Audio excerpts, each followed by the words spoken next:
Hey everybody, so we recommended that the GM watch Denis Villeneuve's Dune over the weekend, not really thinking anything of it.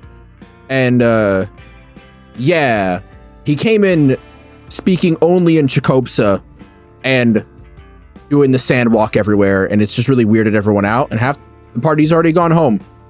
He's in the corner, he's right there. Yeah, hey, no, I'm talking about you. Yeah, okay. Anyway, session's canceled. I can't believe you didn't go for the obvious overdose spice turned into worm boy joke. How did you not do that one? That's a good. It's fair. That's fair. That'll be the one for next time. So disappointed. Okay. The GM overdosed on spice and turned into a navigator. Yeah, exactly. And then he looked at his girlfriend and was like, would you still love me if I were a worm? Would you love me if I was a fish man? By the way, Paul Atreides' answer to that? No. No, I would not. Yeah, no. With your weird vestigial arms, later the second. Vestigial wiggly arms. Your little doublies. Oh God,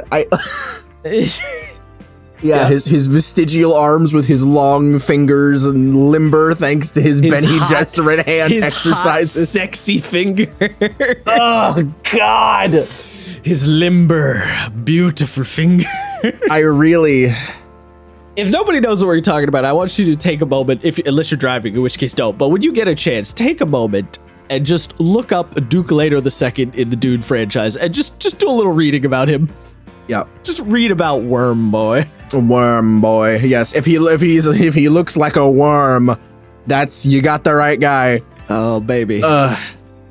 Is a worm. With his nasty fucking ability to like slurp his head and arms into the disgusting worm body. Oh, I forgot about that part. Just not the slurping. That can also, for some reason, fit a fully grown adult woman if she like squeezes into a ball. Yeah, in the fetal position. Oh my God. Oh, his stupid levitating baby carrier because he's got fucked up atrophied flipper legs. Stop reminding me.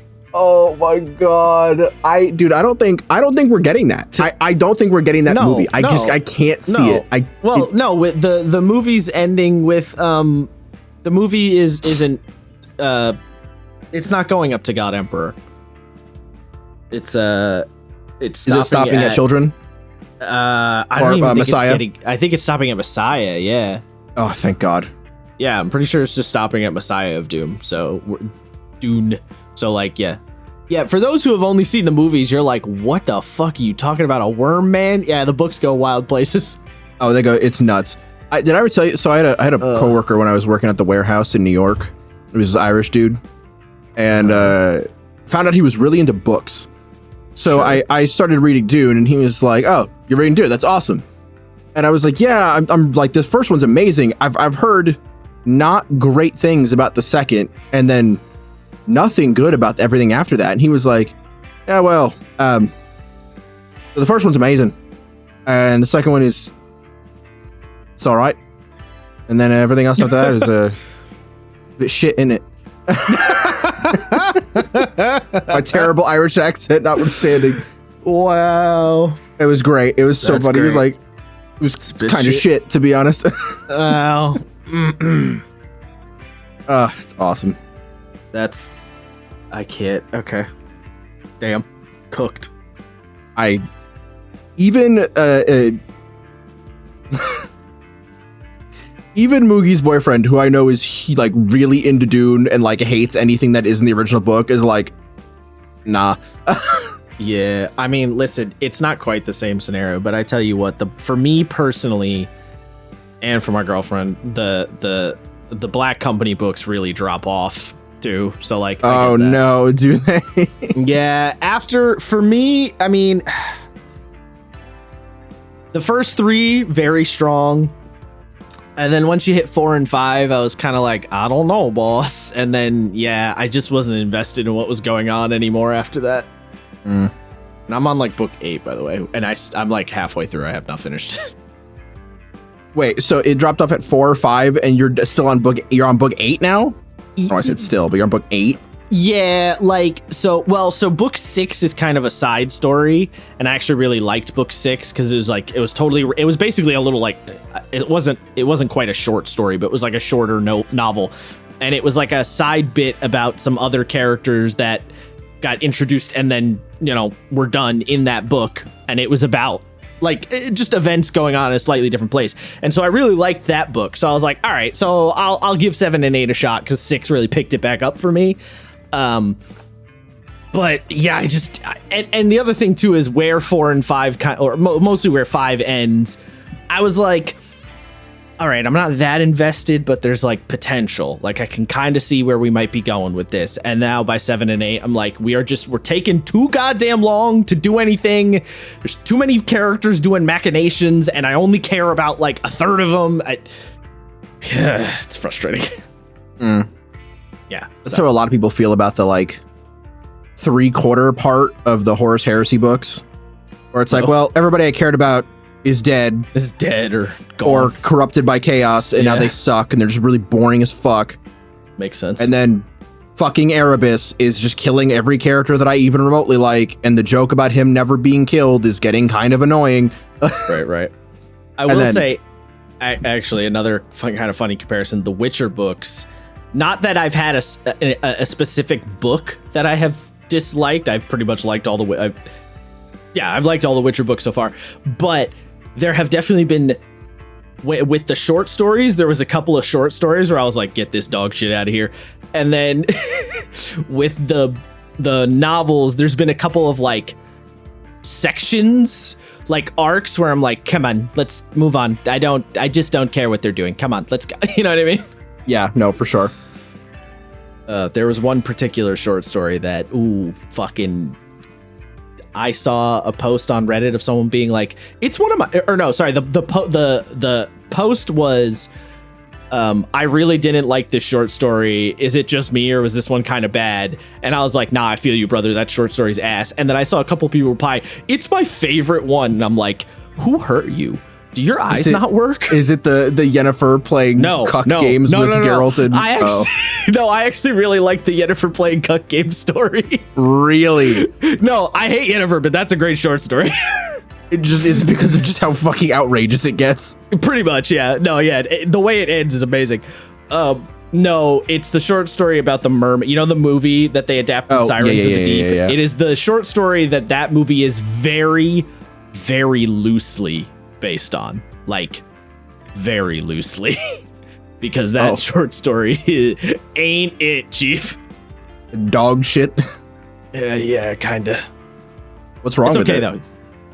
It's just the main plot is goofy and it doesn't really get resolved. It doesn't get resolved in any kind of really satisfying way. And then the main love interest character that gets introduced, Essie, her and Geralt like fuck under a tree, and then there's like a little epilogue bit where Dandelion's like, and then Essie went off to live alone and she died alone of smallpox. And you're like, oh cool. Okay. She literally just gets a disease and dies like a couple years after her and Geralt fuck. What the fuck? Yeah, it was and the whole bit of the mermaid and the Duke banging was just, they just made it better because like in the short story the Duke is the guy banging the mermaid, and in the movie they made it the Duke's son is banging the mermaid. So the Duke is an asshole and his son is the like the nice pretty boy who's trying to like bring the mermaids and the humans together for his girlfriend. Whereas in the story the Duke is an asshole, but he's also the guy banging the mermaid. So you're like, why does she like him? He's a piece of shit. Yeah, got it. Yeah. Anyway. So yeah. weird. It's a weird. Anywhoozin. So talking about Dune. We're talking about Dune. Fucking Dune's bitch shite. No, never.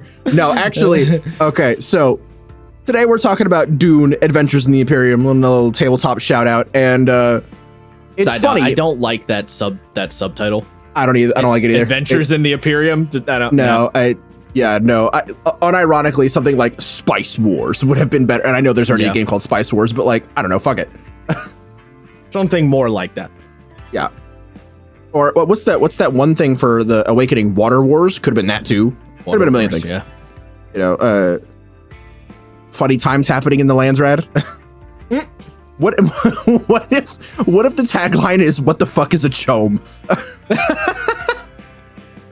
Chome Wars. I would love that. God, I hate the acronym CHOME. Chome. I can't remember what the fuck it stands for, but yeah, it's pretty bad. I don't remember it either. I might look it up actually. But yeah, what were you saying? We're talking about Dune: Adventures of the Imperium. As you can probably assume, it's a tabletop role-playing game that takes place within the universe of Frank Herbert's Dune series. Into this game, you can play as agents or potentially even the leaders of one of the houses of the Landsrad. If you don't know what that is, essentially the like techno-feudalistic nobility of the setting. As you wheel, deal, wage war, the noble politic. houses.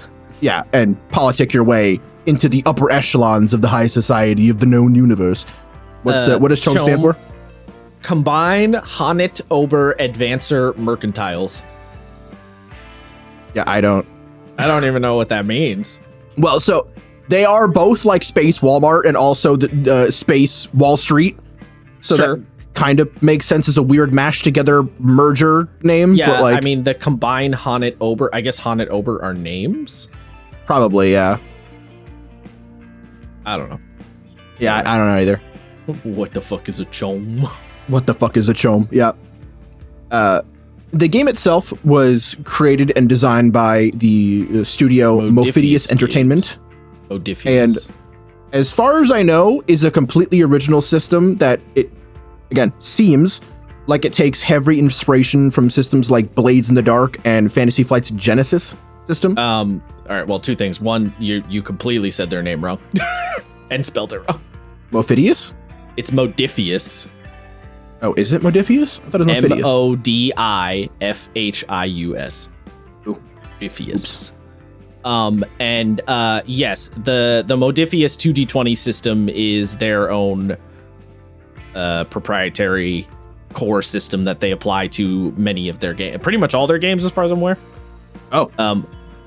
They also or all their role-playing games, I'm pretty sure they use mainly the actually wait, maybe not. Maybe I'm wrong. I'm not sure. Don't quote me on that.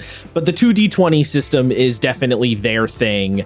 On their website, they have a Cthulhu game, they have Dune, they have Fallout, Star Trek, another Cthulhu game, Dishonored, Homeworld, Infinity, and John Carter on Mars. They have a Dishonored tabletop game? Wait a goddamn minute.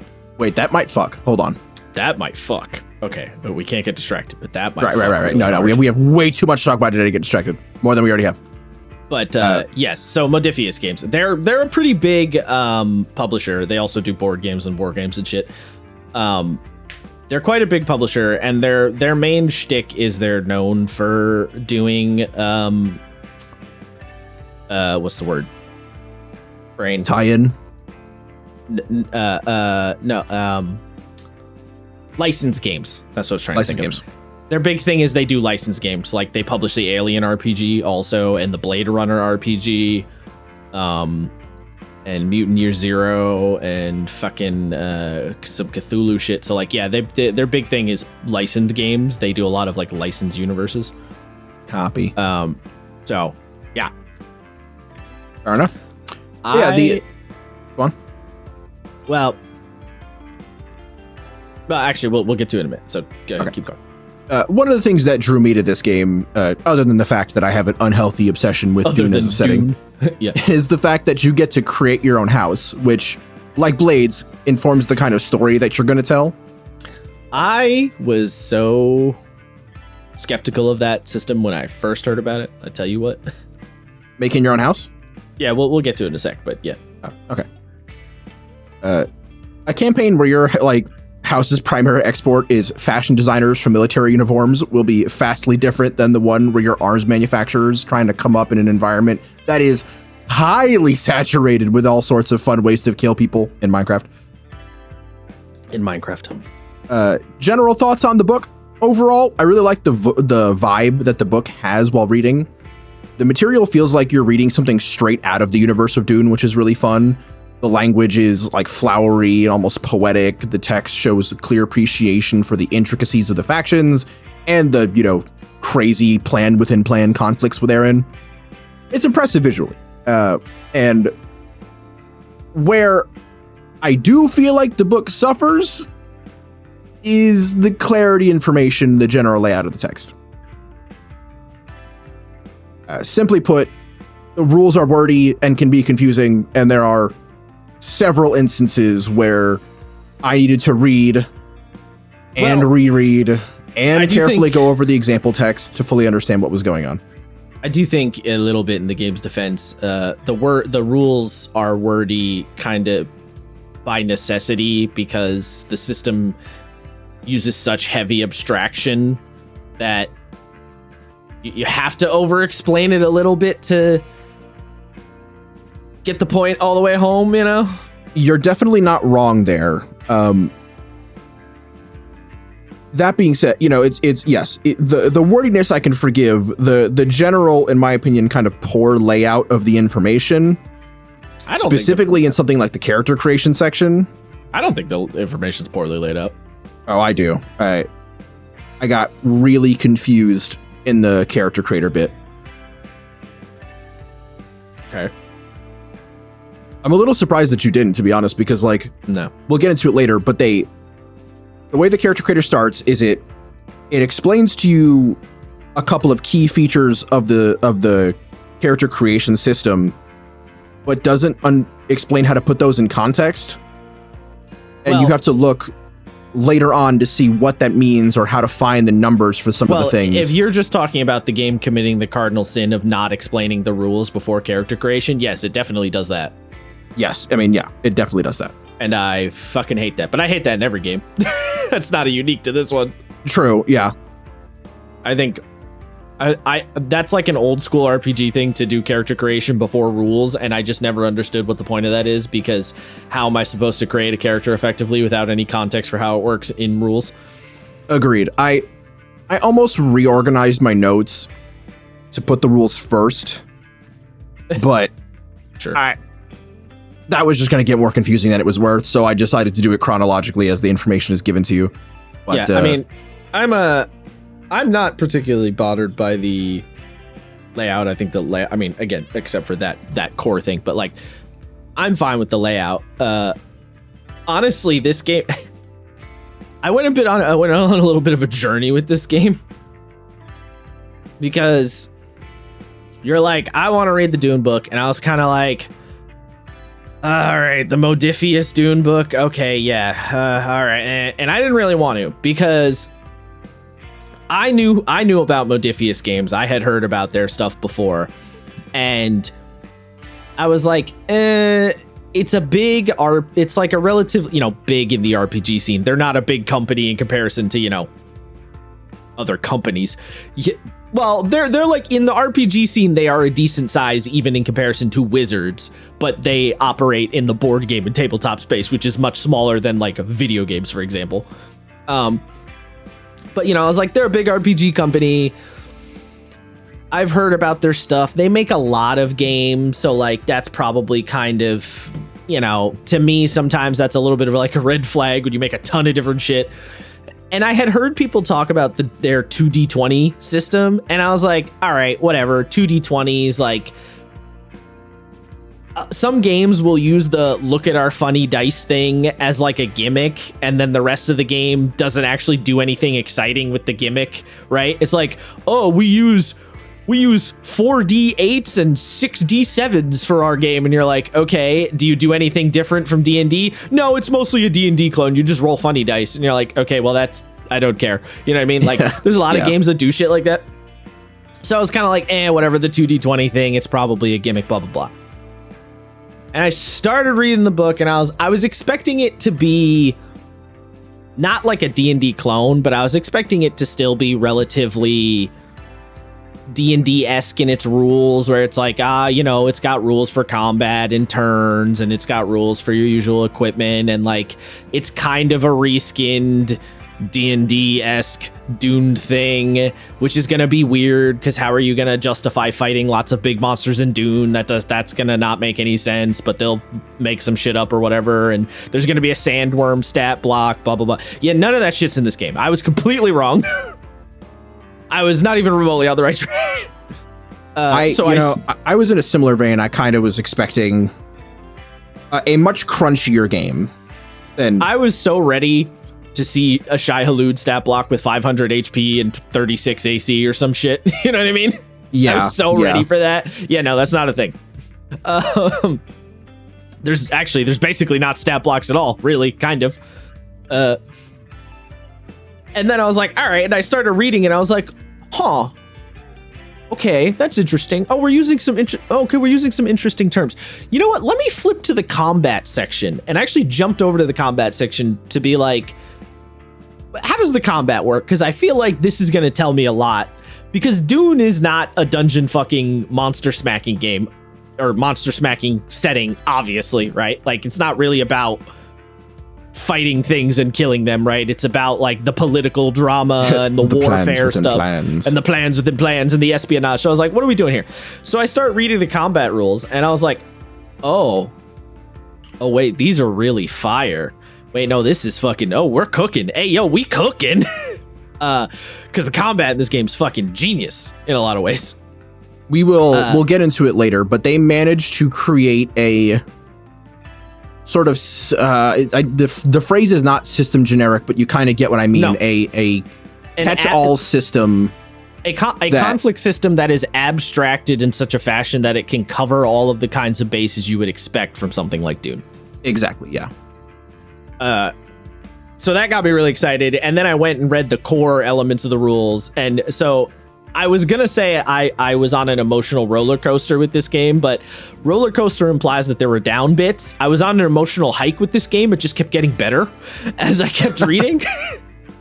I was on more of a roller coaster. There were some things that I didn't love design wise, and there are things that I really like design wise. So I have very few complaints. I have some things I'm confused about, but that's not necessarily complaints about how they're designed. That's just I'm not necessarily getting it, and that doesn't necessarily mean it doesn't work. True. Well, so that's the couple of things for me is that they confuse me, and it's one of those situations where I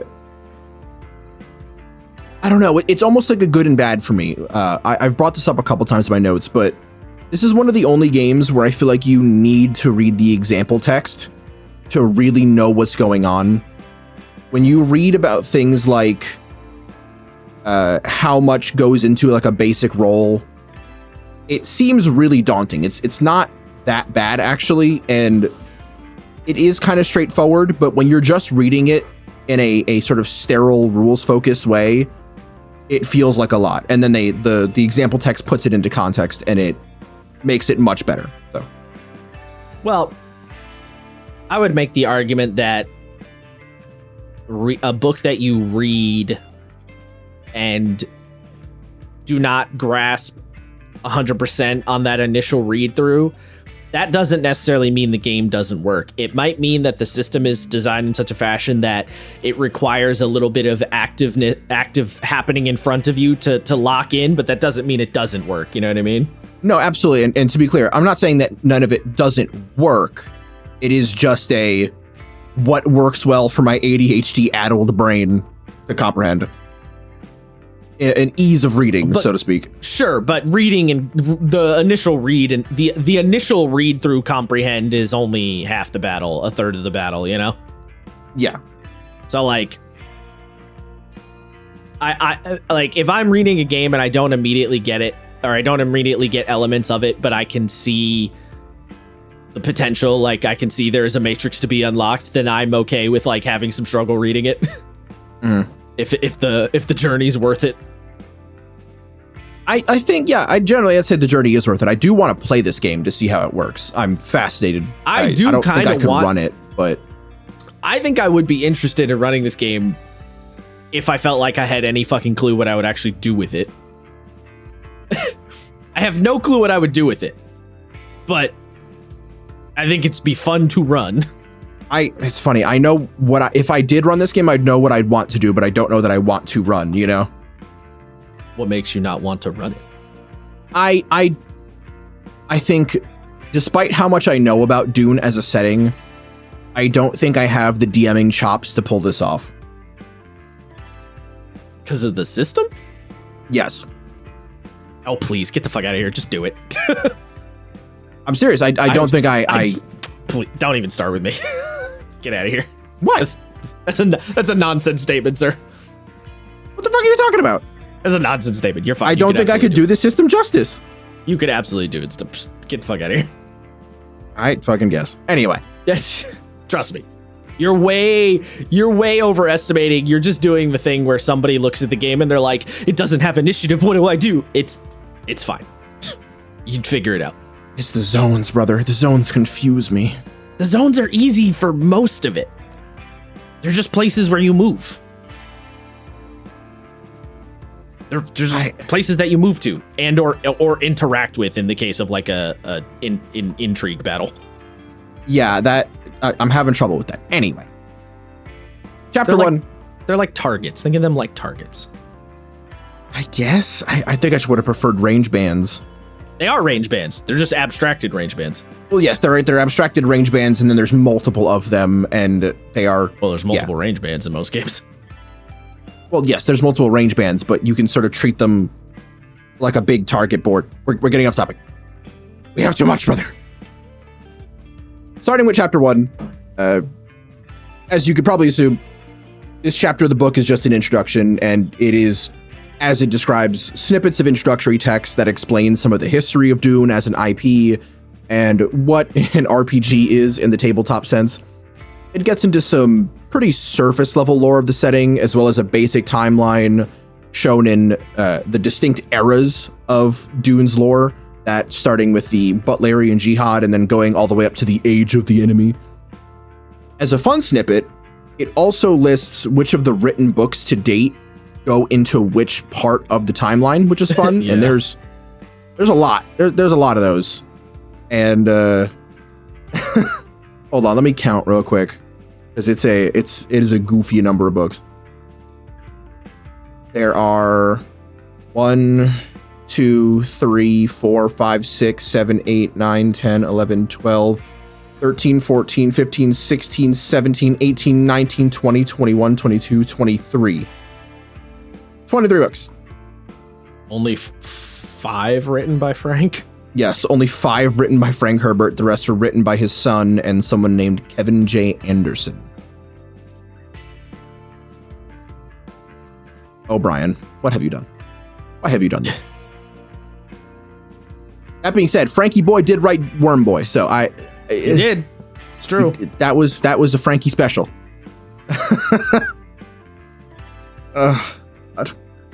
But yeah, finally, it gives a page-long snippet of example text describing a gameplay scene using the example characters provided later on in the book, that being Cara Morley and her ally Nasir. Kind of fun. You can sort of see how these characters were built in the character creator, and through the example text, you see more snippets of this unfold. It's kind of fun. It's like reading kind of like a story in the text. I missed. Yeah, I noticed that Nasir was the other repeated character, and I was like, when did he show up?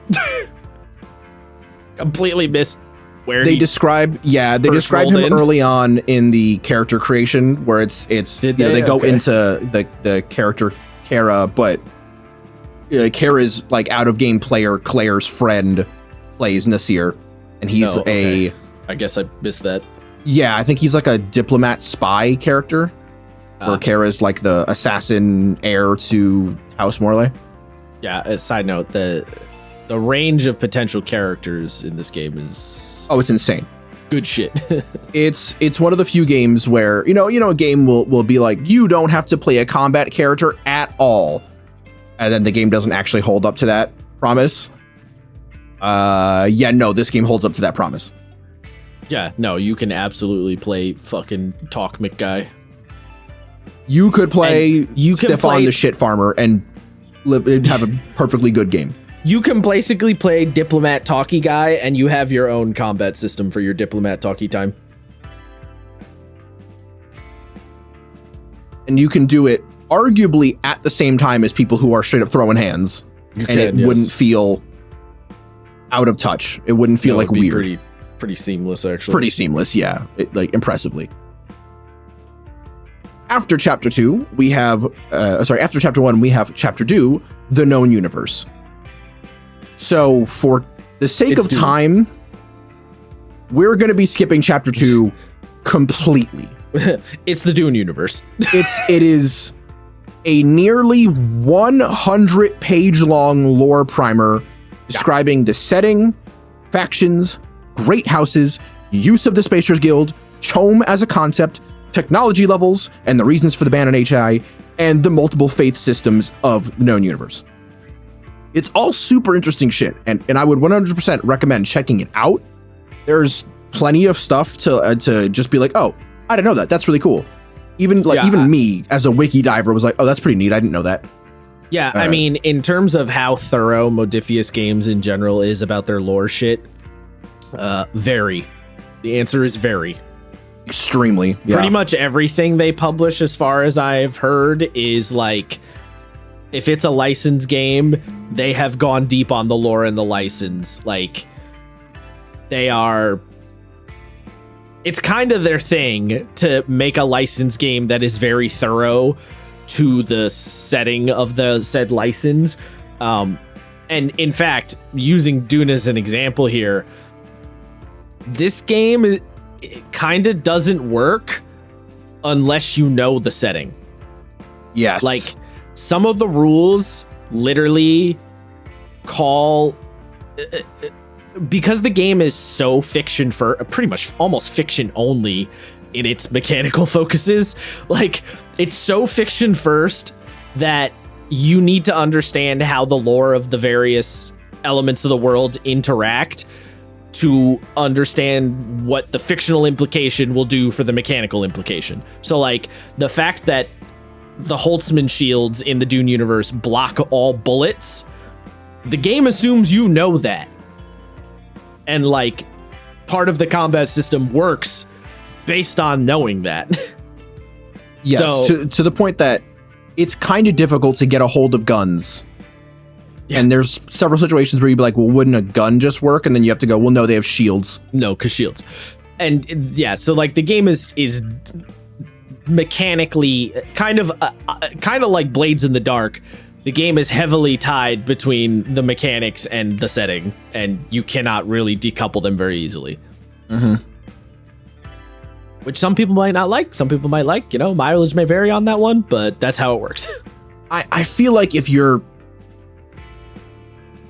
Yeah, I mean, some people definitely might not like it, but I feel like if you're reading this book, you're not reading it randomly. You're reading it because you really like Dune and you found out there's an RPG. Yeah. So it's... I think that's what they assume most of the time, for sure. That, or your DM is press ganging you into playing it because it's the only game he's going to run and you're so desperate for tabletop games that you'll play anything. That does happen. Hi, hello, it's me. I'm that G. I'm making my players learn Lancer. Hell yeah. Yep, yeah. I know I said we can't get distracted, but I do have to bring up because I think it's really funny. The fact that I offered my players, we could do Lancer or Monster Hearts. And they chose Lancer because they didn't want Monster Hearts to get weird. But we were on an extended break from Lancer, and I was like, well, I'm running Monster Hearts. And now every one of my players at one point or another has been like, so when are we going back to Monster Hearts? Oh my god. You motherfuckers, all of you. That's pretty funny, actually. Every fucking time. Yeah.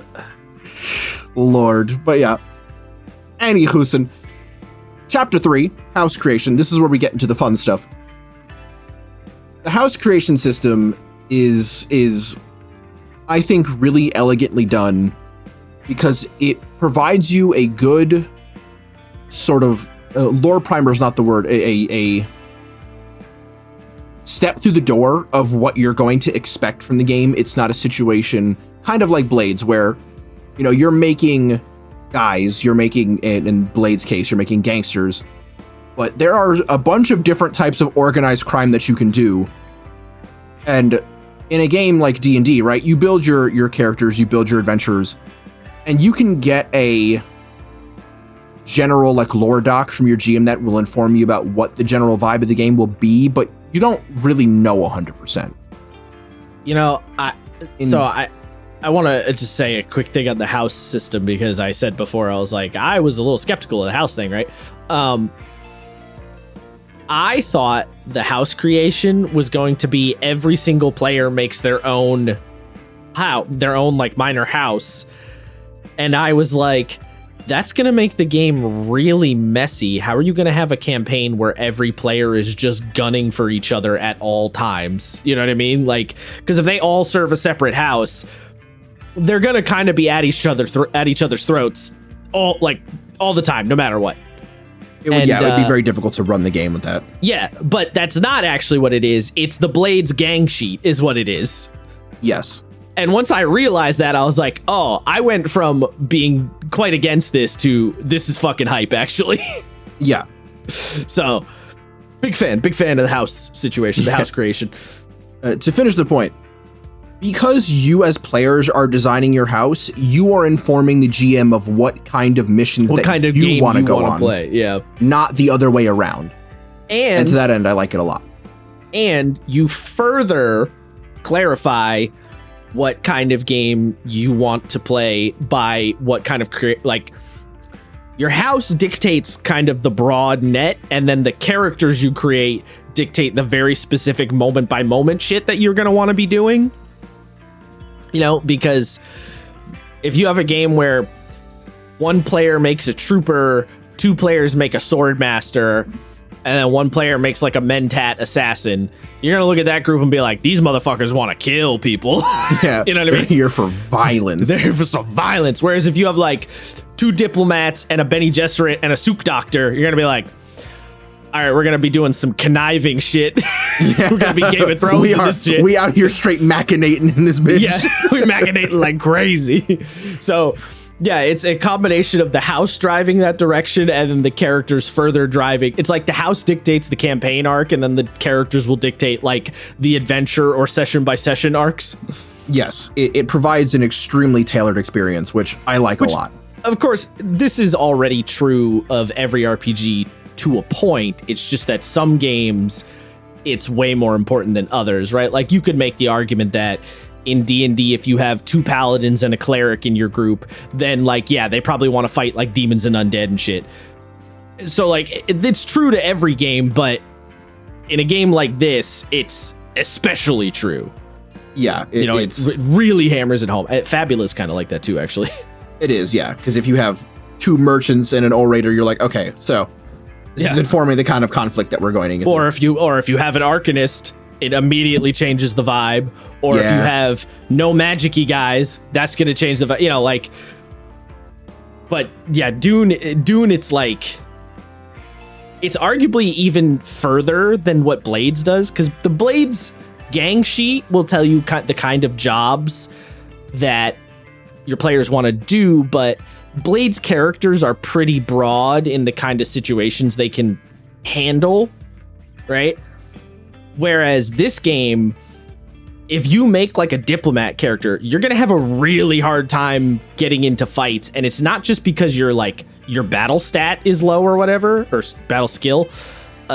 It's also because your drives and your focus are probably not going to reflect. And if you do something in this game that is against your character's like beliefs, you're penalizing yourself. Yes, you're going to have a hard time accomplishing your goal. If you do accomplish the goal, you're going to have your character's going to be a little unsure of themselves after that. Yeah. It's pretty hype. I don't really know how else to put it. It's pretty hype. It's quite smart design in terms of designing a tone into the character creation. Yes. Something else that's kind of fun is it does provide a sort of mechanical boon insofar as, depending on what your house's major and minor exports are, you can actually gain benefits on rolls and checks, as well as providing the GM with threat, which is sort of a ammo that allows them to alter the game in interesting ways, a la the dark side points / Ultima points systems from Star Wars and Fabula, respectively. Or the thing it reminded me the most of was the Daggerheart Fear dice. Yes, the Fear dice would probably be the best version of that, yeah. Yeah, because you have your momentum, which is like player side currency, and your threat, which is like GM side currency, and they bounce back and forth constantly. Yeah. You can also give yourself traits based on your house too, which is a big deal for a lot of reasons. It is, yeah. We'll get into traits later because there's a lot to talk about. They have a lot of things they can potentially do. Mm-hmm. Now, starting off with your house, you begin with the size and strength of the house in question. To do that, you have 4 categories of house type that you can begin with. Those are Nation House, Minor House, Major House, and Great House. They're pretty much what they say on the tin. As a Nation House, you have just established yourself in the houses of the Landsrad. You don't have any enemies, but you also don't have any allies. You're kind of fighting to get by. You don't even have a primary export. You just have something that you can do. And of course, if it's not something you own a monopoly on, it's something that someone could easily take from you. So a lot of what you're going to be doing for Nation Houses is just fighting for any level of notoriety you can get. Consequences sort of be damned. After that, you have the Minor House, where you've been established as a house for a while. You have a major export. You have a singular monopoly on something that needs to be traded or sold, or a service that needs to be conveyed in the Landsrad. And you've probably made a couple allies, a couple enemies at this point, and you're in a bit of a tense time where all of the minor houses, all of these vassal states want to become a major house, and you're gonna have to climb over people to get there.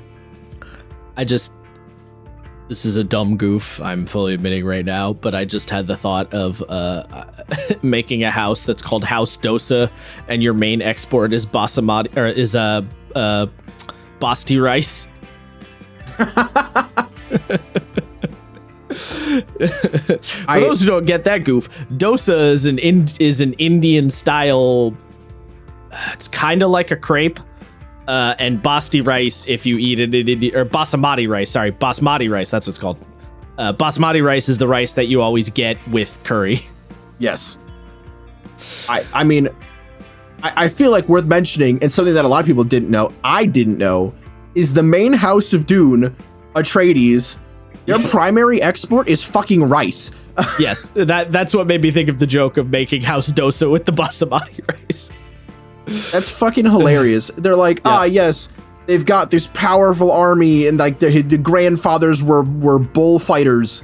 What do they actually do though? How did they actually make money? Oh, rice. Yeah, they just sold sold stable foods that you can grow anywhere. Just rice. Well, you know what's crazy though about it? Like, that's one of those things that really sets Dune apart as a truly more hard sci-fi setting, where the idea that a major house, the thing that makes them money is an incredibly mundane but very staple product, is very realistic to how it would probably happen if humanity expanded into space, right? You would just take the culture of your country and go to the planet and bring that culture, and like, what are we known for? We're known for this, so we do that. Like, it's very realistic in a funny way. No, yeah, it is. It grounds things in a really interesting way, because underneath all of the crazy bullshit and magic drugs made of fucking worm poop, you're like, oh no, wait. The actual empire is held up by a fucking stock market. Yeah. I mean, like, let's be real here. If humanity goes out into space and we go to Planet Mexico, you think we're not getting tacos at Planet Mexico? You know what I mean? Like, Planet America, you make a trip over to Planet Mexico because that's where you get the bomb-ass tacos, and you get all our tortillas from over there. Like, you know what I mean? Like, that's exactly how it would go down. What would Planet America even sell? What is this primary fucking export? Reality TV and guns? I mean, if we're talking the whole country, the actual answer, yeah, cultural export would be the actual answer. Yeah, it'd just be reality TV and God's honest 45 ACP. And, well, it'd be like, reality TV and music and, fucking art and, that kind of shit. That's music and movies in particular is like a big cultural export of America. It would be. Well, at that point you'd be sort of great house status, and you'd have 2 or 3 primary exports and like 4 or 5 secondary exports. I mean, I guess a wheat would probably also be on our list. I think you're really downplaying the amount of arms manufacture we have here in the U.S. I don't know how true that still is. So like maybe, I don't know. We still got Lockheed and Martin there. True, true. And Raytheon and DARPA. We got a lot. You got me there. I just made myself mad. I'm gonna move on. After a minor house, you have a major house. At this point, you are starting to play with the superpowers of the Landsrad. You are big man on campus, not biggest man on campus, but big man on campus.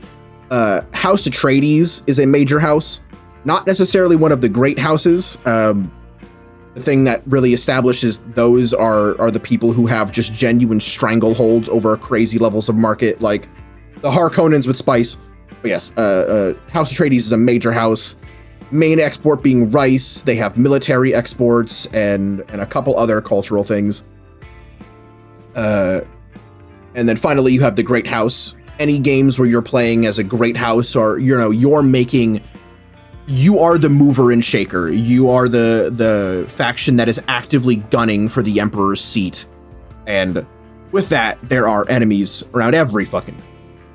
So the scale that you're going to be dealing with will just be insane. Based on what we've read, it feels like the game wants you to start at least as a minor house and work your way up. If you really want to tell low level stories, start as a nation house, but that doesn't seem to be the vibe just because of how little you get from it. And yeah, I mean, nascent house, I think, if anything, the intention of starting with a nascent house is maybe if you just want to try and get a little comfortable at the early level. So you start as a nascent house because you don't have any enemies actively coming after you. So you have a little more like wiggle room, Yeah, something like that. I could also maybe see it as like an interlude, right? Like or like a prelude. Yeah, a mission where you start as the nation house and then introductory chapters. Yeah, and then after a session or two, you just automatically level up into a minor house. One thing I did forget to mention is that each house, or each level of house, comes with a level of, or with a domain, which again is your major export, and a level of threat that you gain per character. With a nation house, you start at 0 starting threat per character and have 1 secondary domain. A secondary domain, compared to a primary domain, is something that you have control over, but not total control over. It is something that someone else has a level of stake in the same market on, and they can, with enough machinating, push you out of that market. So yes, again, with enough machinating. With enough macadamia. I keep almost saying macadamian, which is not the right word, but machinating. Not the right. No. As a nation house, you have 0 starting threat per player. Nascent. I've heard nascent my whole life. That's not a word. Nascent. Okay. With a nascent house, you have 0 starting threat per character and 1 secondary domain. At minor, you have 1 threat per character and 2 domains, 1 primary, 1 secondary. At major, you have 2 starting threat per player, 3 domains, 1 primary, 2 secondary. And at a great, you have 3 threat per starting threat per player and 5 domains, 2 primary, 5 secondary. After your house type, you have the domains themselves. I just explained what those are. Don't really have to do that again. Of the domains listed in the game, there are 9 domains with 5 areas of expertise per domain. Each one of the domains has one of these expertise, and they are as follows. You have artistic, espionage, farming, industrial, handly, military, political, religion, and science. You still with me? Good. To give you an example of what I'm talking about when I say there are areas of expertise, Well, to explain what that is in the first place, the areas of expertise are going to be the actual thing that your house produces, right? An artistic house doesn't just create all art. If you will focus on produce in art, right, you are actually creating art. Plays, poems, novels, comedy sketches, musical pieces. If your main output is workers under the artistic domain, you're producing actors, stage crew, musicians, speakers, traveling companies, stuff like that. Inversely, if you are part of Canly, which is, Canly is sort of the phrase, it is the code of conduct for assassination in Dune, and it is like a contract that both sides basically have to sign for fair play. Your produce for Canly would be poisons, not just the ones to kill people, but ones to, knock people unconscious or disable them. Your workers would be assassins, thugs, infiltration specialists, and your machinery in this case would be actual weapons for assassination, the hunter-seeker drones and mines and bombs and all types of poisoned weaponry, stuff like that. Like we were saying before, it provides an extremely tailored experience that allows you to focus in on exactly what you want the conflicts of your setting to be on. Like we were saying before, if you have a secondary domain with military, right, and your faction creates melee weapons en masse or tanks or shield technology, artillery weaponry, well, there could be another house in the general area in the game that also produces military tech. And now you two are fighting for dominance in an incredibly saturated market to see who gets to be the guy on top. And you can spawn entire adventures off of that itself. Any thoughts? No, I mean, this is mostly like lore. So, I mean, the thing about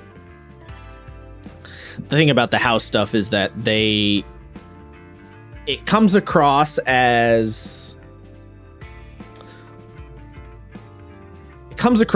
when you're first reading through, you're like, this seems like all like fictional only stuff. Can I just skip over the house thing? But it does have mechanical implications, so you do have to go through it. The mechanical implications just might not be immediately clear from the outset. Yes, they are far more back end than they are front end, to be fair. Fair enough. But other than that, like, no, I mean, yeah, pick a house, figure out your domain, what's your export, what's your thing, figure out your threats, what size, blah, blah, blah, yeah. Following domains, you have... Pretty straightforward. It is, yeah. Following domains, you have general information on the ecology and civilization of your planet, as well as some house-specific traits. This is a primary game mechanic. We'll come back to that later, that being houses and house-specific traits. The traits are a game mechanic. The defining your planet, that is actually flavor, fluff stuff. No, yeah, that's all flavor and fluff. It doesn't really matter what the weather on your planet is like, or what, the flag of your planet is like. Although that is something that you guys can design, your banner and coat of arms, which is kind of fun. Yes, the true mechanics come in with the house traits, which again they are essentially, how deep do you want to get in the weeds right now? I mean, their traits are bonuses that you get in scenes, and the house traits are essentially group-wide bonuses. So whatever trait your house might have is going to apply to every player. Yes, and they basically act as modifiers to any given role or scenario that can make things... They can be a bonus. Like, if your house has, excuse me. What's the example? Oh, secretive. That's right. I was trying to find the example. Sorry. If your house has the secretive trait, then when any of the players try and sneak around to do some assassination shit, then the secretive trait could potentially give them a bonus to their rolls. Or if they're trying to wheel and deal and they're trying to be deceptive and withhold information, they could potentially have a bonus from that secretive trait because their house is known to be secretive. Now, granted, it can also work against you, because if your house is known to be secretive, then everyone might immediately assume that you're up to some shit. So, it can go both ways. I think you hit the nail on the head. That is ultimately the most interesting part, is that it does go both ways, and it goes both ways, and it applies to every character, every player character, and supporting characters. Mm-hmm. We'll get into that too. That's later. Arguably the most interesting mechanic for me for the game. Yeah, no, I love that. Now, at this point, house creation is effectively done as far as players are concerned. Once you created your coat of arms and all that shit, there's not much else you have to do, but there is some stuff that you should keep reading on. Firstly is a list of roles that are typically seen within the infrastructure of a house's employee registry. Why did I say it's a word?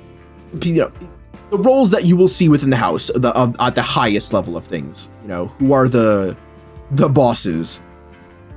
The book provides small snippets of what each role is and how they perform within the hierarchy of things in the house. They also give you a list of your rights in that role, as well as your responsibilities in that role. The players themselves may make up some of the roles in this house, but it's not always a guarantee. For example, there could be entire parties where no particular player is the ruler or consort or heir of the house, nor do they have the ability to reach that position, and that's perfectly fine. The list is as follows: ruler, consort, advisor, chief physician, counselor, scholar, spymaster, swordmaster, treasurer, and warmaster. Keep in mind that depending on the size of the house, those roles could be the only option, or they could be something that you're trying to achieve. If you're playing as a nascent house, you just might not have the staff to have multiple doctors. You just are the chief physician. But if you're... I mean, the important thing is, even if you are a big house, though, the game makes a very explicit point that the player characters are... Even if they're not the sword master, you might be the sword master's main guy, right? Like, the player characters are important. Yes, yeah, they are relevant to the house. You are relevant agents. You are known agents. You are skilled. All that shit. So sure, you're not the sword master, but you're the sword master's right hand guy who he sends on missions all the time. Yes, exactly. And you might not be the spy master, but you are a high ranked spy that you're the spy a very master important relies spy, upon. You report to the spy master all the time. Exactly. The final section in chapter 3 is the enemies section. Now, this is kind of relevant for players. I mean, it is. No, I can't say kind of. It is relevant for players because the players and the GM create your enemies together. The game mentions specifically that you have 2 tables that allow you to roll on the level of hatred that any enemy house you have has for you, and then there's another table that describes the reason for why they hate you. Little fun fact, on a 19 or 20, the reason is just no reason. You just have crash out haters for the love of the game. They just fucking hate your ass. They just hate you, yeah. Just fuck them, ready to see your downfall. In particular. Yeah, they just do nefarious deeds against you for the love of the game.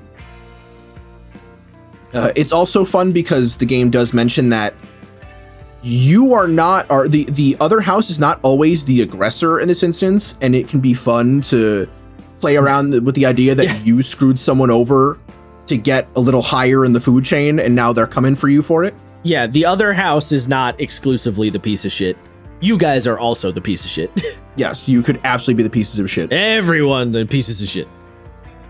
It's kind of hard to be the good guys in Dune. Like, even House Atreides, who are some of the goodest guys, were not that great in the grand scheme of a lot of things. The number of enemies that you have does change based on the size of your house. So at Nascent, you have 0, Minor, 1, Major, 1 main. House Minor, you have 1 minor house who's an enemy. Major, you have 1 major house who's an enemy, and 1 minor house that serves the major house. And at Great House, you have another Great House, or 2 major houses, or 1 faction, such as the Bene Gesserit or the Imperial Court, and a host of minor houses who owe allegiance to one of your several enemies at that point. After chapter 3, we have chapter 4, crazy how math works. And whoa, counting. I know. crazy. We have the character creation section, which is thick, baby, to say the least. It's a big boy. When creating characters in Dune, the game separates them into two primary categories. You have main characters and supporting characters. That phrase coming up again. A main character is just that. You are a primary PC and the character that will take up most of your personal screen time over the course of a campaign. They have the most detailed character sheets and are generally speaking tougher and more complex than a supporting character. Supporting characters are members of your house's lower staff, usually serving as like everyday soldiers or general subordinates to the organization. Their character sheets are often simpler in design, and you can even create them on the spot to accomplish specific tasks by spending momentum. We'll talk about that later. In fact, you are supposed to do that. Yes, you are supposed to do that. We'll talk more about supporting characters later, but they themselves are split into two categories, being notable and minor supporting characters. Moving on from them, though. Main character creation follows an archetypal concept system where you create a broad idea and you narrow it down by taking specific skills, foci, traits, and talents to exemplify what the character is and what they excel in. The game is, for all intents and purposes, a classless system and follows something a little bit closer to Fantasy Flight's, what are they called in Fantasy Flight? Specializations? I wouldn't even say that. It's even more loose than that. You're ultimately setting up a stat line and then picking focuses for said stat line and then picking an archetype to get a talent. Like, it's even less class focused than Star Wars or Fabula is. That's true. That is very true. You know, for sure. like your archetype the archetype selection you make dictates only a tiny little thing. It really comes down to that stat layout and your drives and focuses. Mm-hmm. So yeah, it is definitely totally classless system. Yeah, completely classless. Words. When you are creating your character, the game offers you two options for creation, which we'll go over in a little bit. You have planned character creation and creation in play. The former is more of a standard character creation system. The creation and play thing, I'm gonna be for real. I kind of looked at that and I was like, yeah, but why though? Okay, look, I agree, because I think it muddied up the character creation, like the layout of the chapter. It muddies it up really hard. Maybe if you put it at the back end as like a little optional thing. I just don't think you need it. I just don't think. I don't think you do either. I don't think the game is that complex to need it. I just don't understand who would use it.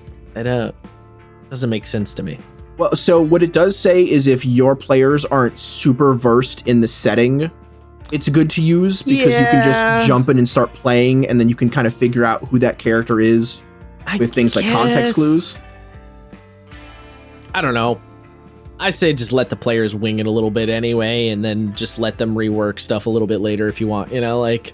I completely agree. Yeah, for sure. Yeah. It's definitely one of those things where I think it's just better if the players flounder a little bit because they flounder a little in character. Yeah. I mean, I don't know. We're talking, I guess we're really just getting into like noodly preference things, I suppose. So yeah. I mean, both seem like valid ways of playing the game, but yeah, preferentially speaking, I just don't really see a reason to do the second one. Especially, although at the same time, it is kind of funny because I feel like you said, who's playing this game without some sort of passing interest in the setting? You know what I mean? Like, yeah, the strong arming must be a pretty severe, very strong. Yeah, like to get someone to just pick it up. Imagine, right? Even if we convince Lita to play this game, like, sure, she's not deeply invested in Dune, but she knows enough to like have a concept of a character. You know what I mean? Like, I feel like I'd have a hard time trying to get someone to play it who has absolutely nothing to go on. It's funny you say that because shout out to Paladin, who had no understanding nor fucks to give about Dune until I stayed over in December. And at like 3 a.m, we were both up and exhausted, and I was like, I'm gonna put on Dune, like part 2, and just like fall asleep watching it. and he ended up getting really immersed in the second movie and stayed up till like 6 in the morning. Yeah. I mean, here's the thing. Part 2 is so much better than part 1, in my opinion. Here's the funny thing. He's never seen part 1. Yeah, I mean, that's honestly, I don't even blame him. Like, it really, part 1 is tough one to get through. It takes like an hour before it gets to the point where, 45 minutes before it gets to the point where I'm like actually giving a shit. Part 1, man, pacing wise is fucking rough. I ain't even gonna lie.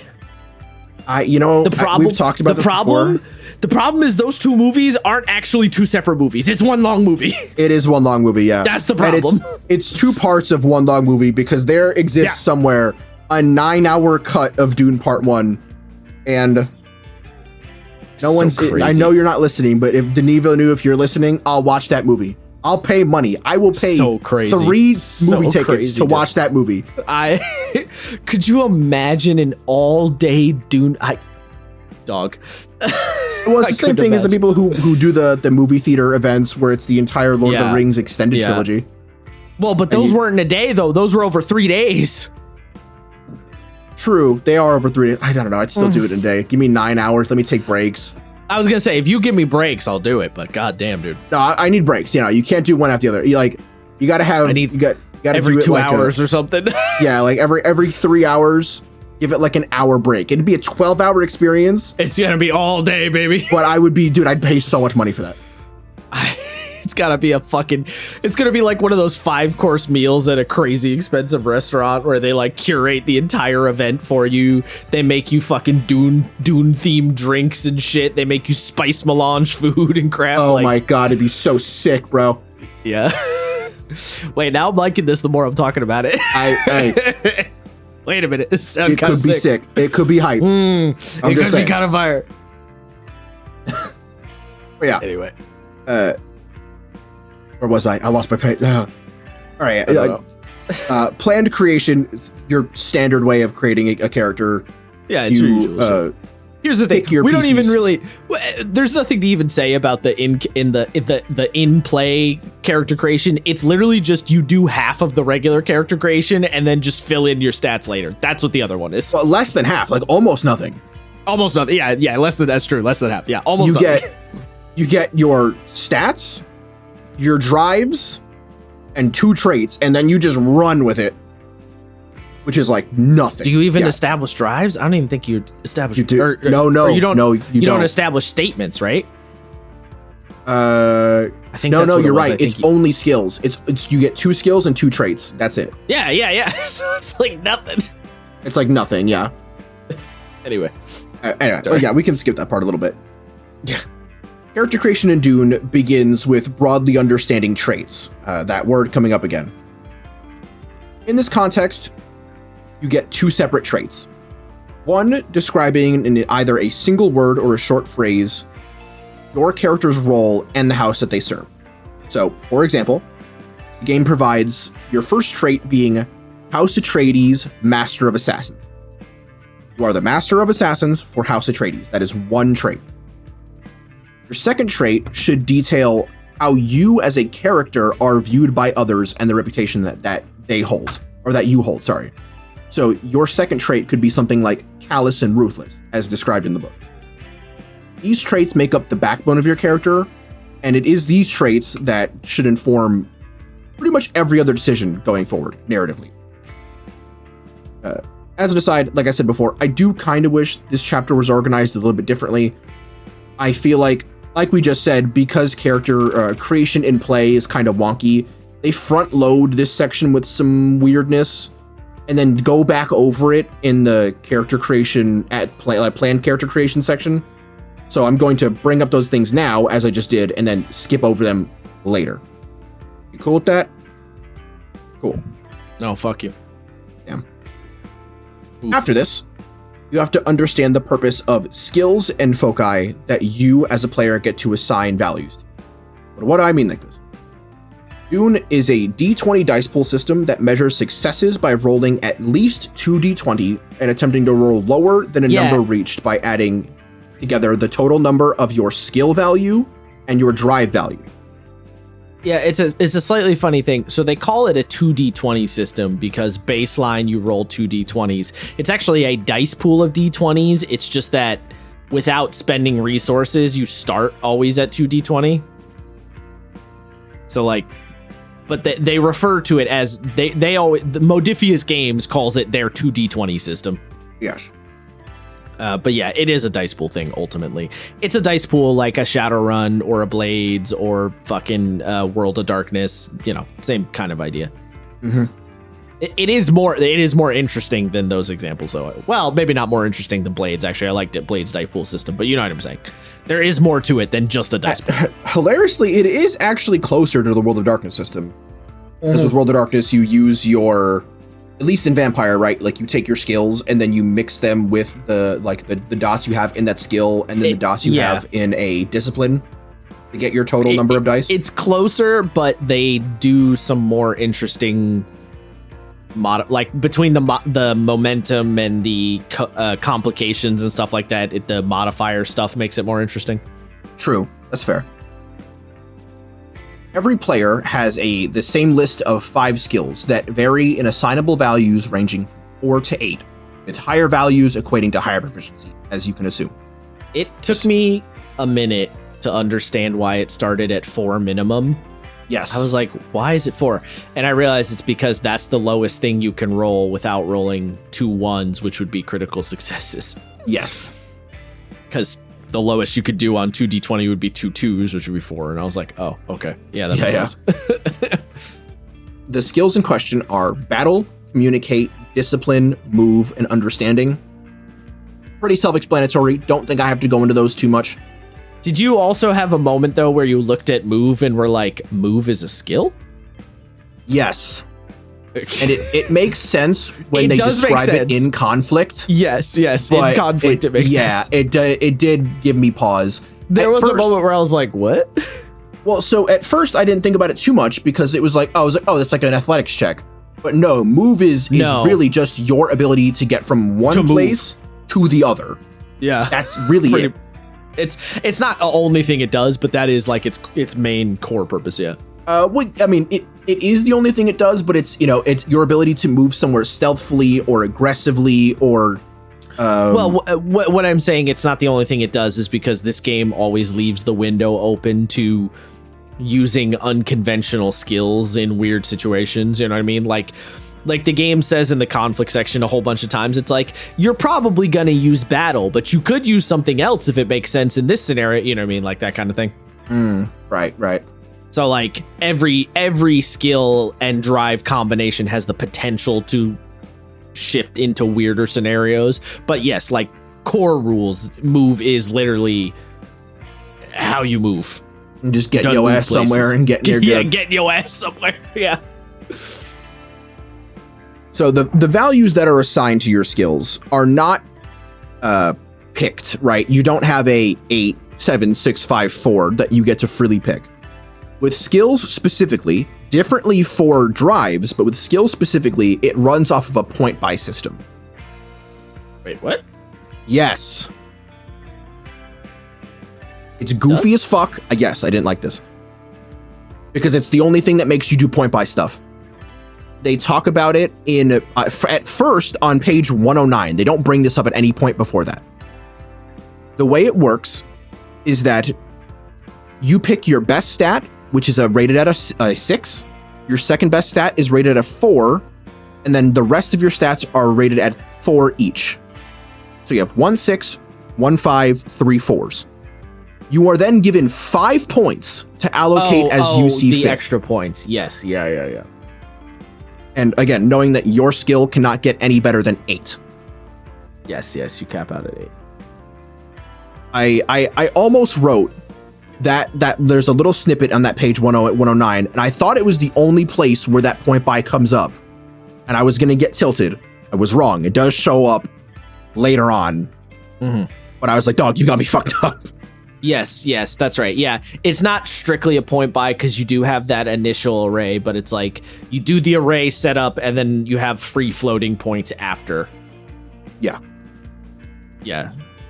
I did. I forgot about that, but it's not that bad. No, it's not that bad. It's just annoying that drives doesn't do that. Yes, and it ultimately comes to the same. Is just an array. Yeah. Yes, and the numbers come out to the same thing either way. Hey. Yeah, you get 8 through 4.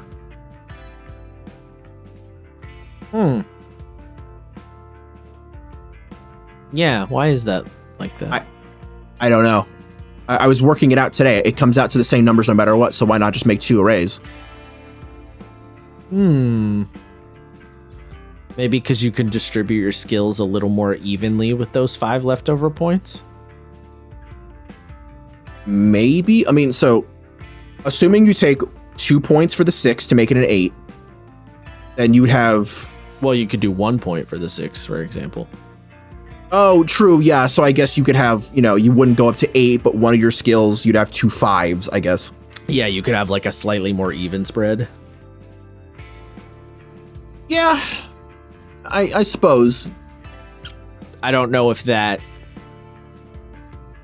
Yeah, is that a little bit more wiggle room worth it? Yeah, I don't know.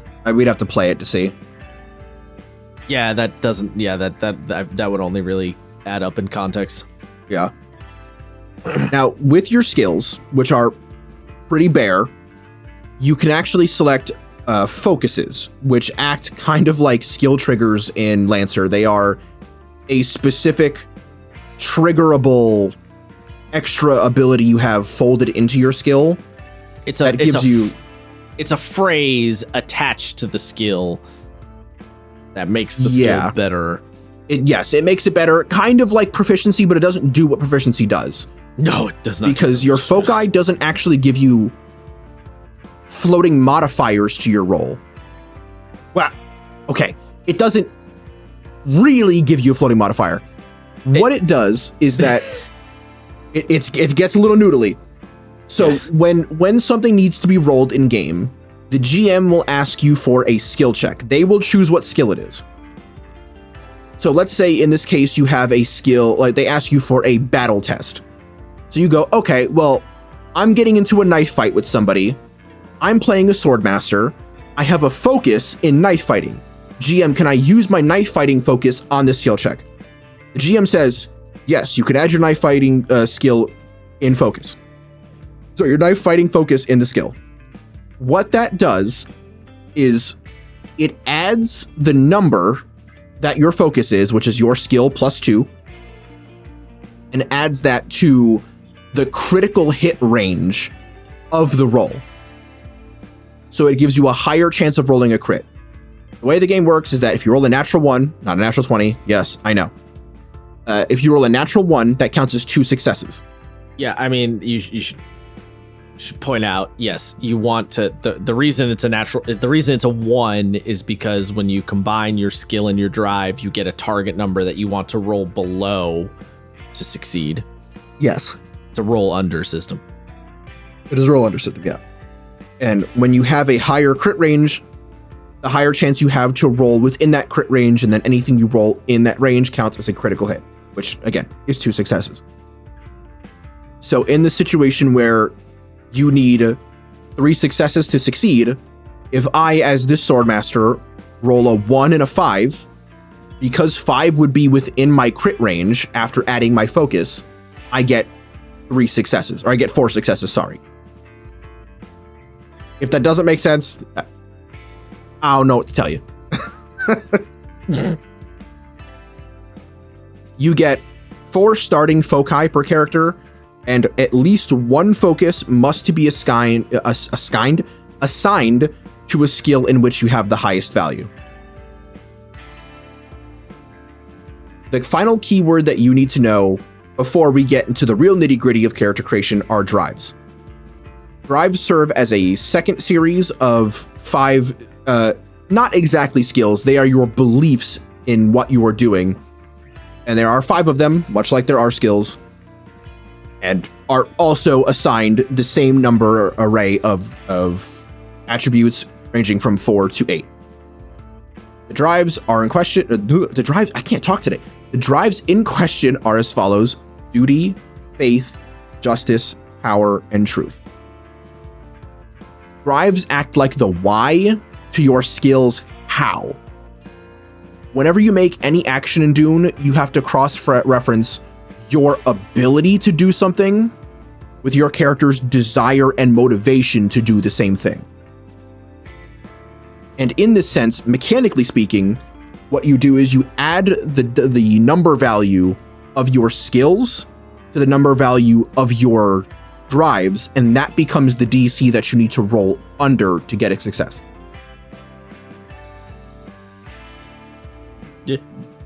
Yeah, okay. Yeah. I mean, the drive skill thing, the focus and statements is when it gets spicier. It does, yes. To that point, talking about drive statements, in any skill, or in any drive in which you have above a 6, which you get to assign your top 3. Your top 3. You get to assign a drive statement, which acts as a 5. Of 5. Which is a short phrase in the form of some sort of tenet or belief that describes just what your character feels about a drive. What this means is, if your character's highest drive is power, but their drive statement is power is something that can't be used ambitiously, which would be opposite to what you might think about your highest motivation being power. When you make a check that agrees with your drive, you get to add 1 momentum to a roll. If it conflicts with your drive, now you have an interesting situation. You have to either not use that drive in question, because you can choose what drive you want to roll with. But if you still choose to roll with it, your character loses that drive statement and they have to create a new one that reflects their new worldview now that they've compromised on their principle. And I think that's sick as fuck. I mean, you can keep your old one because you reduce the drive, and when you recover the crossed out statement, you can keep it if the reduction in the drive does not bring it below 6. Right. Oh, I did forget. Can you explain that? Because I actually missed that in my notes. You don't. So you. Okay. Hold on. I had to reread this one a couple times because I had to make sense of it. So when you. Fuck. Now I gotta find where the hell it is. Oh, apologies, friend. So it's like when you roll. Is it complicate? No, it's not that one. Here we go. So, fuck, that's the wrong page too. God damn it. So it's basically when you roll. So you pick a skill, which the focus may or not be relevant. And then when you pick a drive, you always you always have to try and pick a drive where the statement is relevant, right? And if you don't have a drive where the statement fits, then you can pick one of your other ones, but you always have to prioritize the statement drives. If you're doing an action which is counter to your drive, or counter to your drive statement, sorry, specifically the statement, then you can go against it, and then that will limit you in some other ways, like you don't get access to your determination and shit. Once you go to recover said drive, you modify the score of the drive so it is reduced by 1. So if your drive was at 7, you cross out the statement, your drive goes down to 6. And then you take your next lowest score and increase that one by +1. If it goes from 7 to 6, you can keep your drive. You can keep your drive statement as is. If it goes from 6 to 5, gone, you have to then make a new one with a different statement. And you have to make a new statement with a different drive. Right. Okay. So I missed the bit where you have to. I actually think I think I missed that whole section where you have to. It's under choose a new drive to give a statement. Yeah, it's under recovering drives.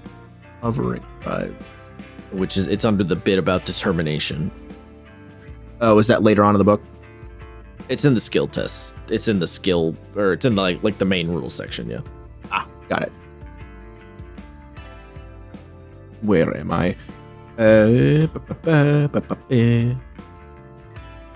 Nope. No. Oh, I scrolled down for some reason. I don't know why I did that. Yes, the point is that working for or against your drive statements, again, your statement can be good or bad. It swings in both directions.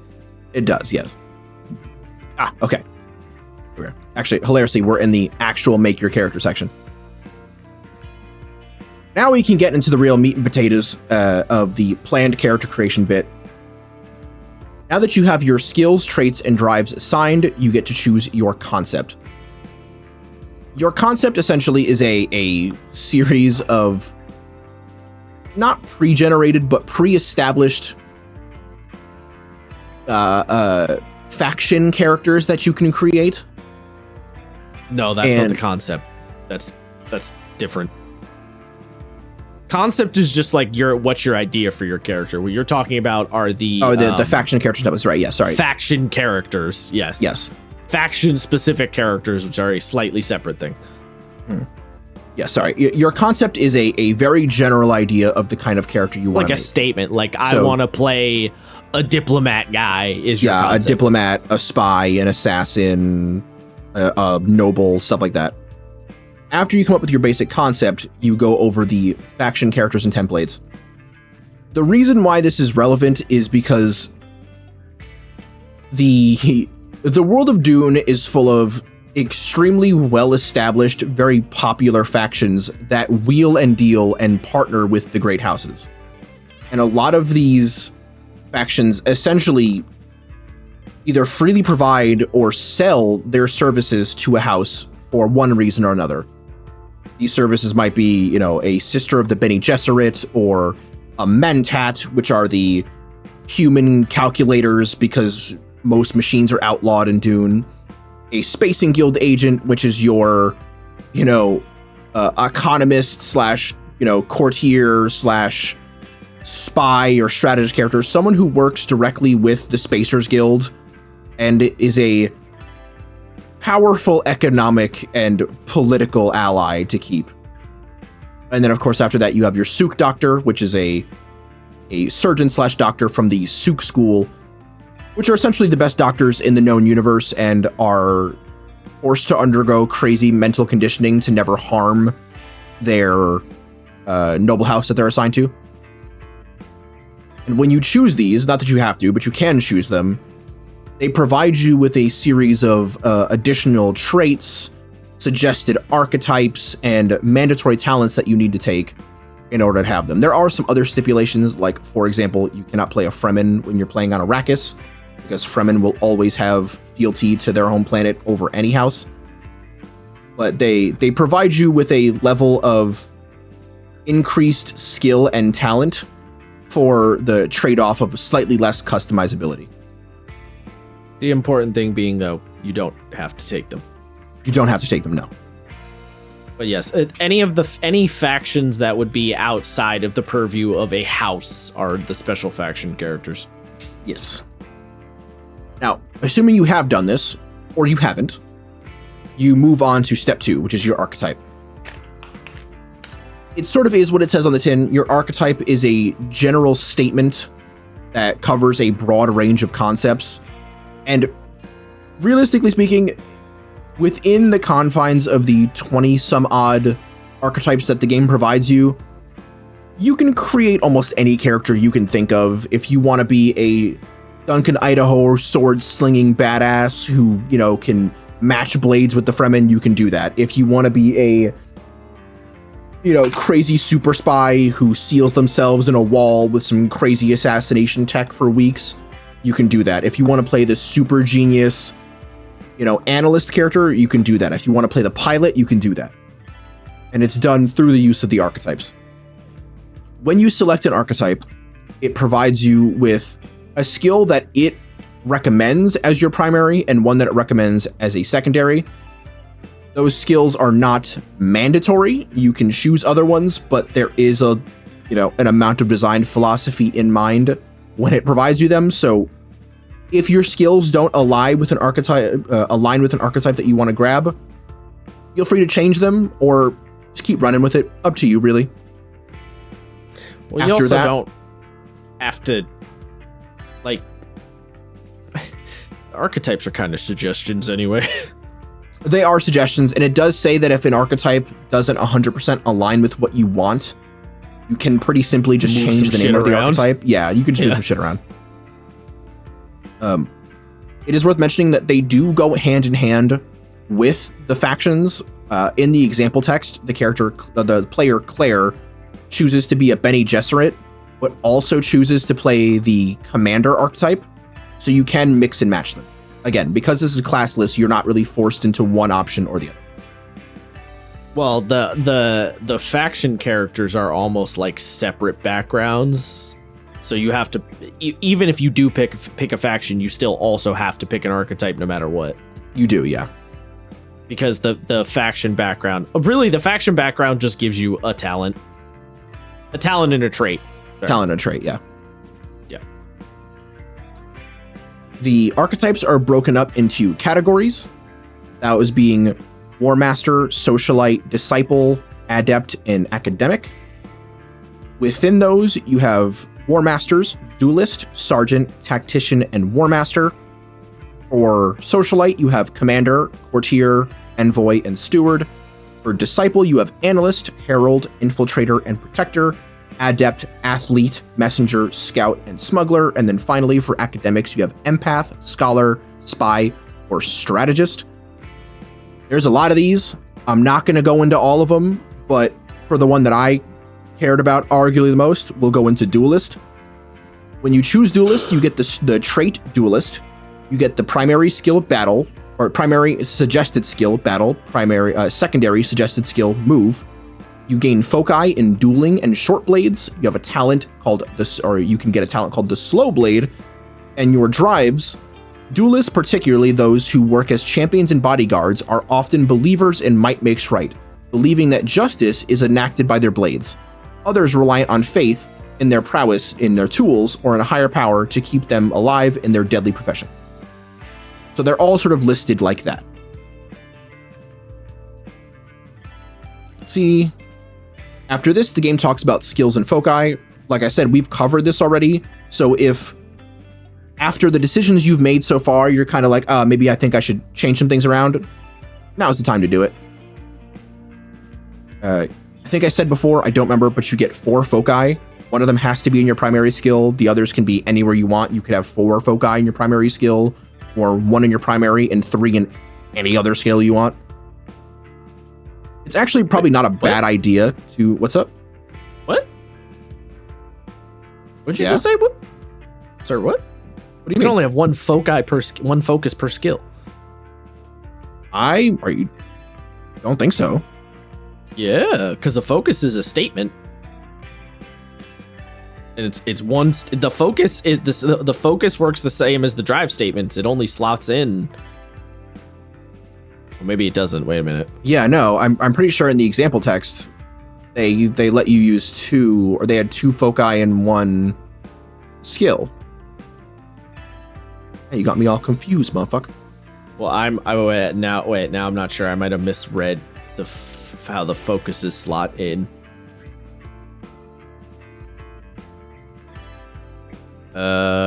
Shit. Now I can't. Receives 2 focuses as primary or secondary skill. Justice for these are provided. Right, oh yeah. I thought. So yeah, she takes the character. The player Claire takes inspiration for communicate as well as diplomacy. Oh. Yeah. Okay. I knew I wasn't bugging. Oh, so you can slot. Okay, so 1 statement per drive, but you can slot multiple focuses to a skill potentially. Is there a cap to it? I don't believe so. No. I think the only stipulation is that you need to have 1 focus in your highest rated skill. Okay, I seem to have... I would have to reread that now because I seem to have completely messed that one up. All right, I'm gonna high five myself because this is the first time this has ever happened for me, where I got the ruling right. Fair enough. All right, yeah. It never happens. It feels so Weird. sweet, delicious. All right, Delicious, Myracus. Oh no, not the Harkonnen voice. My delicious Arrakis. I fucking love Harkonnen's voice actor, dude. It's awesome. So cursed. You mean his actor? You mean fucking Bill Skarsgård? Or no, not No, Bill no, I mean the voice actor in the audiobook, the one with the jowls. Oh, right. Fair enough. I know why you would say that, but Yeah. who the fuck plays Vladimir Harkonnen again? One of the Skarsgård. I think it's Bill Skarsgård. Yeah. Is it? There's like 4 of them. No, it's Stellan, I think. I don't know. It's the dad. Stellan, yeah. Stellan Skarsgård. Is that Stellan? That's Stellan, yeah. God, these motherfuckers. Oh yeah, Stellan, you're right. You have to really put your lower jaw as far forward as you can, and then you need basically your lower lip to cover your top lip. That's cursed. I don't like making that face. I hate that. Oh god. All right. After focus, you get your talents. At the start of the game, you have access to 3 talents representing your, special abilities or techniques or whatever. And they essentially allow you to do a couple of things. You can either add additional numbers to increase your DC to give you a higher chance of success. It can increase your crit range. It can allow you to re-roll dice. It can allow you to spend momentum to ignore things like character assets.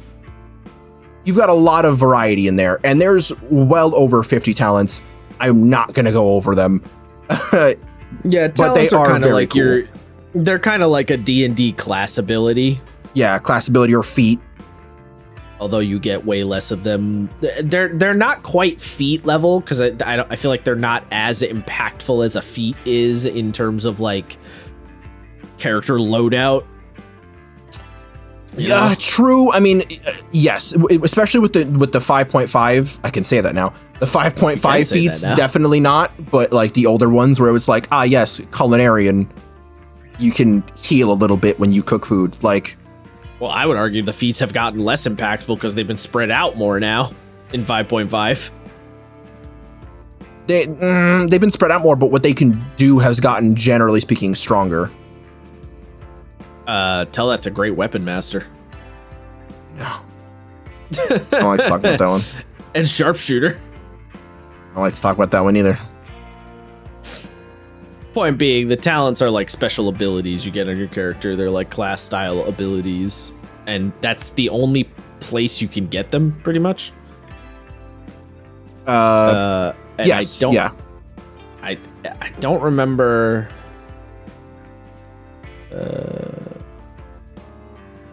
Oh yeah, you can buy talents through character advancement. They are expensive. They can be quite expensive, yeah. They cost 3 times the number of advancement points than you have talents. So if you want to get a 4th talent, that'll cost you 12 advancement points. Yeah. Which is kind of a lot. I mean, on average, I think you're gonna get like maybe 3 advancements. 1 to 3, yeah, 1 to 3 a session. Unless you are absolutely fucking it up. Unless you are just playing like your rolls are dog shit. Yeah, you're really only gonna get 1 to 3 of them per session. So, I mean, if you want to save up for a talent, run it, because they can do some pretty cool shit. But True. There are things you could spend stuff on that I would argue is more effective. I didn't actually look that closely at all the talents, because as soon as I saw what they were, I was like, I get the vibe. Is the voice in there? Can you just voice a bitch? The voice, you know what's funny? Yep, there it is. It is, it's yeah. Voice, yep. The one that I like a lot is the slow blade. The slow blade penetrates the shield. One of the most fucking important lines in Dune that no one ever actually says outside of the fucking movies. Buy 1 or more dice by spending momentum. You may choose one of the enemy's asset in the same zone as your attack. You can ignore the asset during your attack. Got it. That ability is very effective because it allows you to completely ignore armor. Ignore armor and shield, yeah. Which, as you can probably presume, quite important in the world of Dune, where everyone is using knives and is trying to shank the shit out of each other at any given time. Everyone's got shields and swords and shit, yeah. Yep.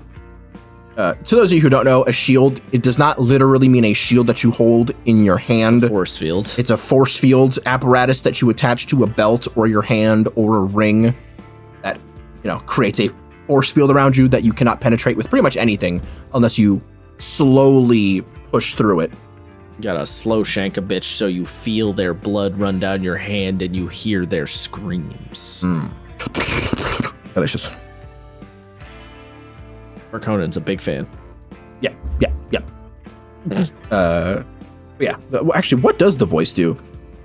You've trained to modulate your voice to influence the subconscious minds of others. With this skill, you can subtly manipulate others, alter motivations and moods, or even compel action from the unwilling. You may use voice whenever you speak to someone else, though you must be able to observe them for a short while beforehand. They must be able to hear you speak, and when you use the voice, you may add 1, 2, or 3 points of threat, score the same number of automatic successes on any communicate test made to influence your target. The greater the number of automatic successes, the more overt your use of the voice, which others may notice. Your training also allows you to buy those automatic successes on any test made to resist the effects of the voice. Oh, that's cool as fuck. I like that. It's the command spell, but way better. It's like closer to Gios because you can get them to pretty much agree to anything. You cannot. So it's funny in the lore. You cannot compel someone to hurt themselves unless you are incredibly strong at the voice. It's one of those things where it's like it's not possible, and then Jessica does it. Not or Jessica. Paul does it. I think Paul does it. Yeah. I'm pretty sure Paul tells a dude to like. No, I'm thinking of something else. There's a whole thing at the very beginning of the book where Liet, the ecologist guy, his dad is giving like a lecture to the Fremen children about water. And then a Fremen's like, I don't know this man. He's a foreigner and he's teaching our children evil things. I'm going to kill him. And he like goes up to assassinate Liet's dad. And his dad basically says like, remove yourself. But he means like, get out of my classroom. Right. And the guy gets like so overwhelmed with what he sees, and like he's basically giving the kids a lecture on how to bring back life to Arrakis, that he like he just straight up kills himself. Oh. Like he's like, this guy is one of our saviors. I gotta go, and he just yams himself with a crisp knife. That's okay. Yeah, don't worry, because Liet's dad was like, what the fuck? Liet's dad was like, do I have the voice? Wait a minute. Did I do that? He literally stands there just in awe, like, what the fuck just happened? Why did that guy just slit his own throat? What? Whoops. Did I do that? Am I in trouble? Am I gonna die? Apparently not. No, he does become kind of a not messianic figure, but like a leader of sorts to the Fremen. Annie Hoosen. Not that we're going to go on a fucking lore rant right now, although I could. We also covered drive statements previously, so we're not really going to cover them again, but like everything else we've said, worth double checking. The final step... The important thing is that the drive statement are fictional statements about your characters, like literally your character's drives in life, and you can use them for advantage or disadvantage. With the intention that you always have to try and prioritize drives that have a statement attached. Because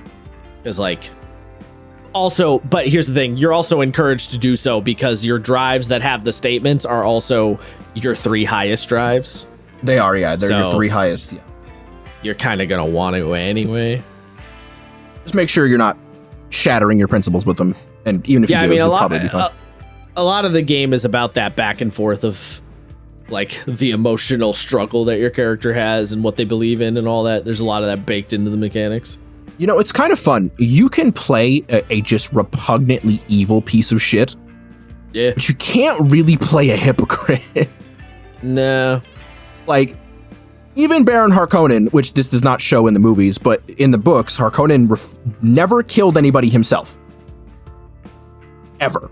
He was like, I detest blood, I detest violence, I got people for that. I got dudes for that. I detest doing it myself.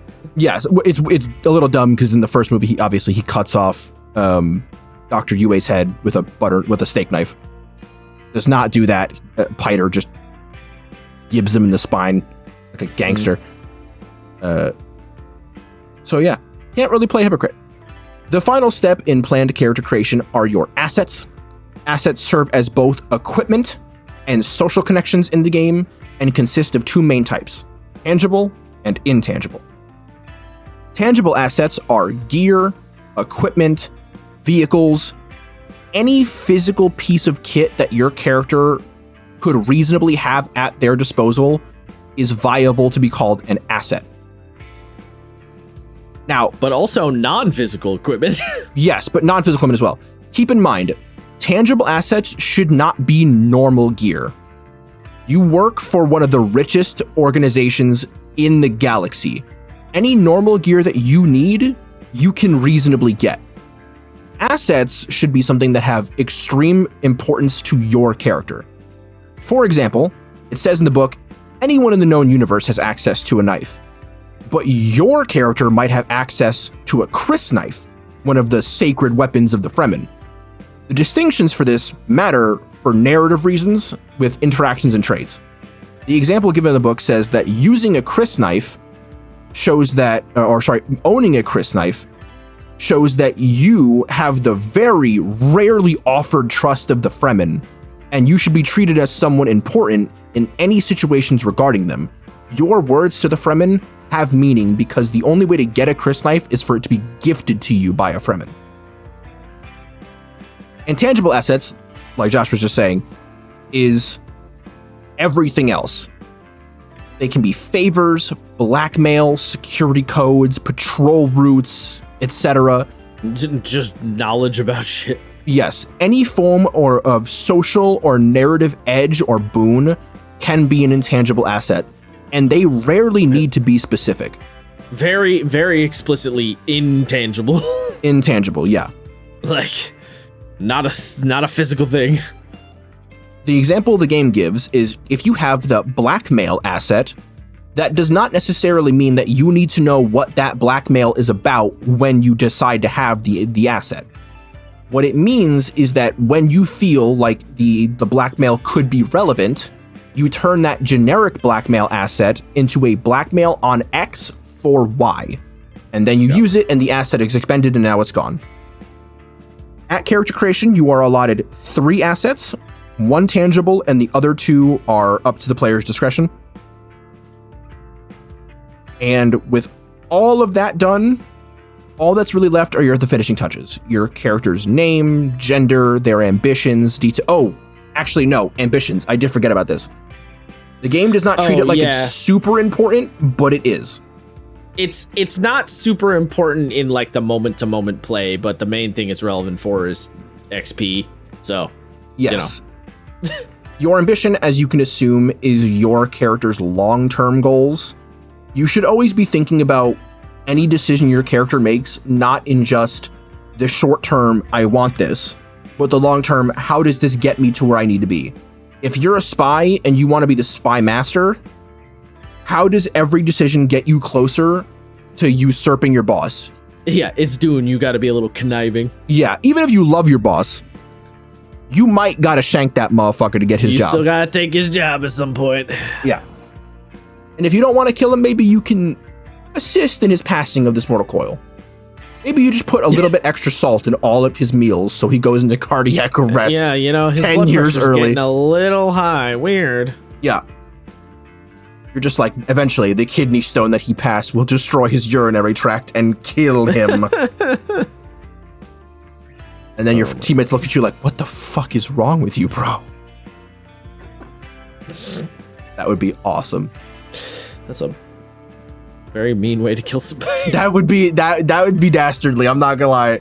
If I was a Duke and I found out you did that to the old spy master, I'd be like, no, motherfucker, you cannot work for me. Yeah, damn, no, you too fucked up, man. Get the fuck out of here. Absolutely not. Because you know all our secrets, you can't work for anybody else. So, you gotta go, bud. Yeah, that's true. Actually, you gotta go. Yeah, you gotta go.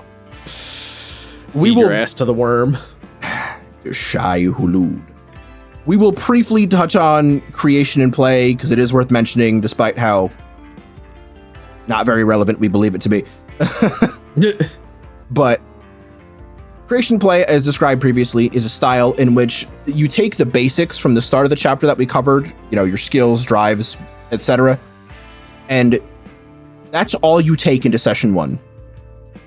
During the first session, or a set number of sessions given by the GM, your traits, your foci, talents, your drives, all that stuff will become clear as the game progresses.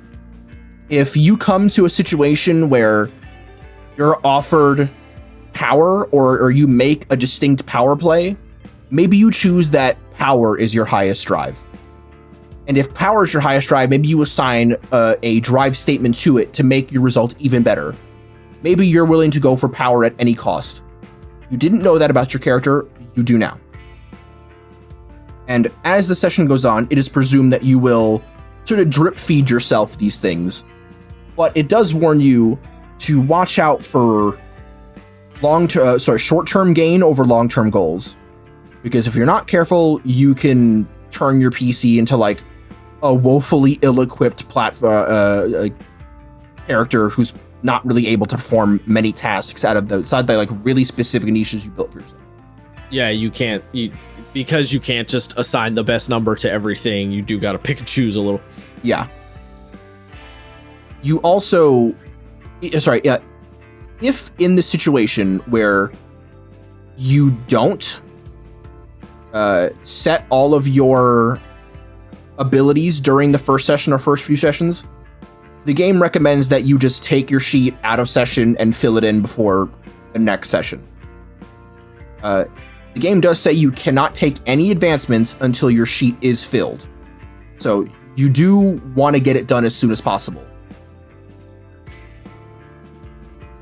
Realistically, I don't see it not happening in the first session or two, because there just isn't enough skills that you need, right? Like every roll you make requires one drive and one skill.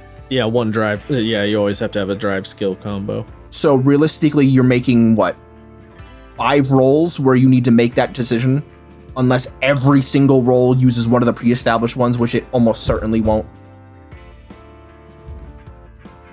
After this, I keep doing it's pissing me off. After this, we get into supporting characters. My favorite part of the character creation system. Supporting characters are just that. They are... elevated NPCs is not necessarily the right way to describe them, but it does work a bit. You essentially create characters that are not main characters, who have their own agency and drive, both mechanically and narratively, and you can use them as PCs to fulfill objectives that your characters couldn't otherwise fulfill. So, think about it this way. One character is the master of assassination and assigns one of his guys to execute a target. If the GM decides that is important enough to put the spotlight on, to be a mission, yeah. Or a session. You, as players, will create supporting characters who will go on that mission with the PC who got sent. And your sheets will be simpler, they won't be as complex, but they will allow you to play the game to the fullest extent, even if you're not playing your character. Because this always happens in RPGs. Yeah, it's the idea that, you're going to have a group where you might have a sword master, a mentat diplomat, and a spy master, and the mentat diplomat is going to a party where he's going to wine and dine with some fellow merchants to get some sick trade deals for your house. And it's like, the sword master and the spy master probably aren't going to want to be there and don't need to be there, but the other players have to do something. So the other players create supporting characters who are other, backups to the mentat, whatever, scholars or whatever, that go to the party with him. And so you as a player are still interacting, but the notable PC character is the main character for this scene or this mission or whatever. It's like well, now I'm trying to think of a good show example, and now of course I can't think of anything off the top of my fucking head. But yeah, it's the idea that the notable PC, the main character PC, is I got it. So in Star Wars: The Clone Wars, right? You have episodes where it's just Anakin and the clones. Now, usually, right, in Star Wars: The Clone Wars, the Jedi are the main characters. Yeah. But if Anakin has to take the 501st to go do a thing, right, then the narrative focus shifts to Rex, Anakin and the boys. Fives, Heavy, 09, all of those guys who you care about, almost as much as the main characters, but are not main characters themselves. Yes. And unlike the main characters, are a little bit easier to kill, narratively speaking. Yeah. I mean, look, they're called supporting characters in this game because they are supporting the primary character, right? So yes, if you're playing a supporting character in a scene, you are going to be not as good as the primary mentat diplomat at the party, but it's okay because when you need to go have a 6 sword fight with an enemy sword master from the other house, you get to be the main character and the mentat diplomat takes a backseat. Yes, and ultimately, even if your supporting character is less effective than the mentat, they are more than likely leagues more effective than your diplomat would be at the same task. Wait, what? Or not the mentat. Like, if you're playing a diplomat who cannot fight and you have to go on like an assassination mission, the supporting character is going to be way more effective. Be better at the assassinating. Yeah. So you will have a better time because your character will succeed more often, and you have more abilities that are relevant to the thing that you need to do. Yeah, you're basically making a little temporary character for you to play, and sometimes you'll have major supporting characters, which are temporary characters that repeat and show up multiple times, and then sometimes you have minor supporting characters, which are like one-off characters like Random Soldier B. Yeah. Between them, the minor characters are typically lower ranking, right? They are just standard subordinates. They're soldiers, they're spies. They have one trait generally describing their role or job. They have a single drive with a score of 4 to 8. You can change that based on how much momentum you spend when you make them. They have 0 drive statements, 1 skill at rank 6, usually related to their job, 1 focus, and any talents or bonuses given to them by their house, if any. Usually they don't have any, but at later levels you can get stuff that applies to them. Notable supporting characters, on the other hand, are higher ranked, usually named characters that are specialists in their fields. They're not as cool as the MCs, but think of them as like sergeants or officers. Rather than being a spy, maybe they're the commander of a team of spies. They're not Amanda Waller, they're the Rick Flag to the Suicide Squad. Yeah.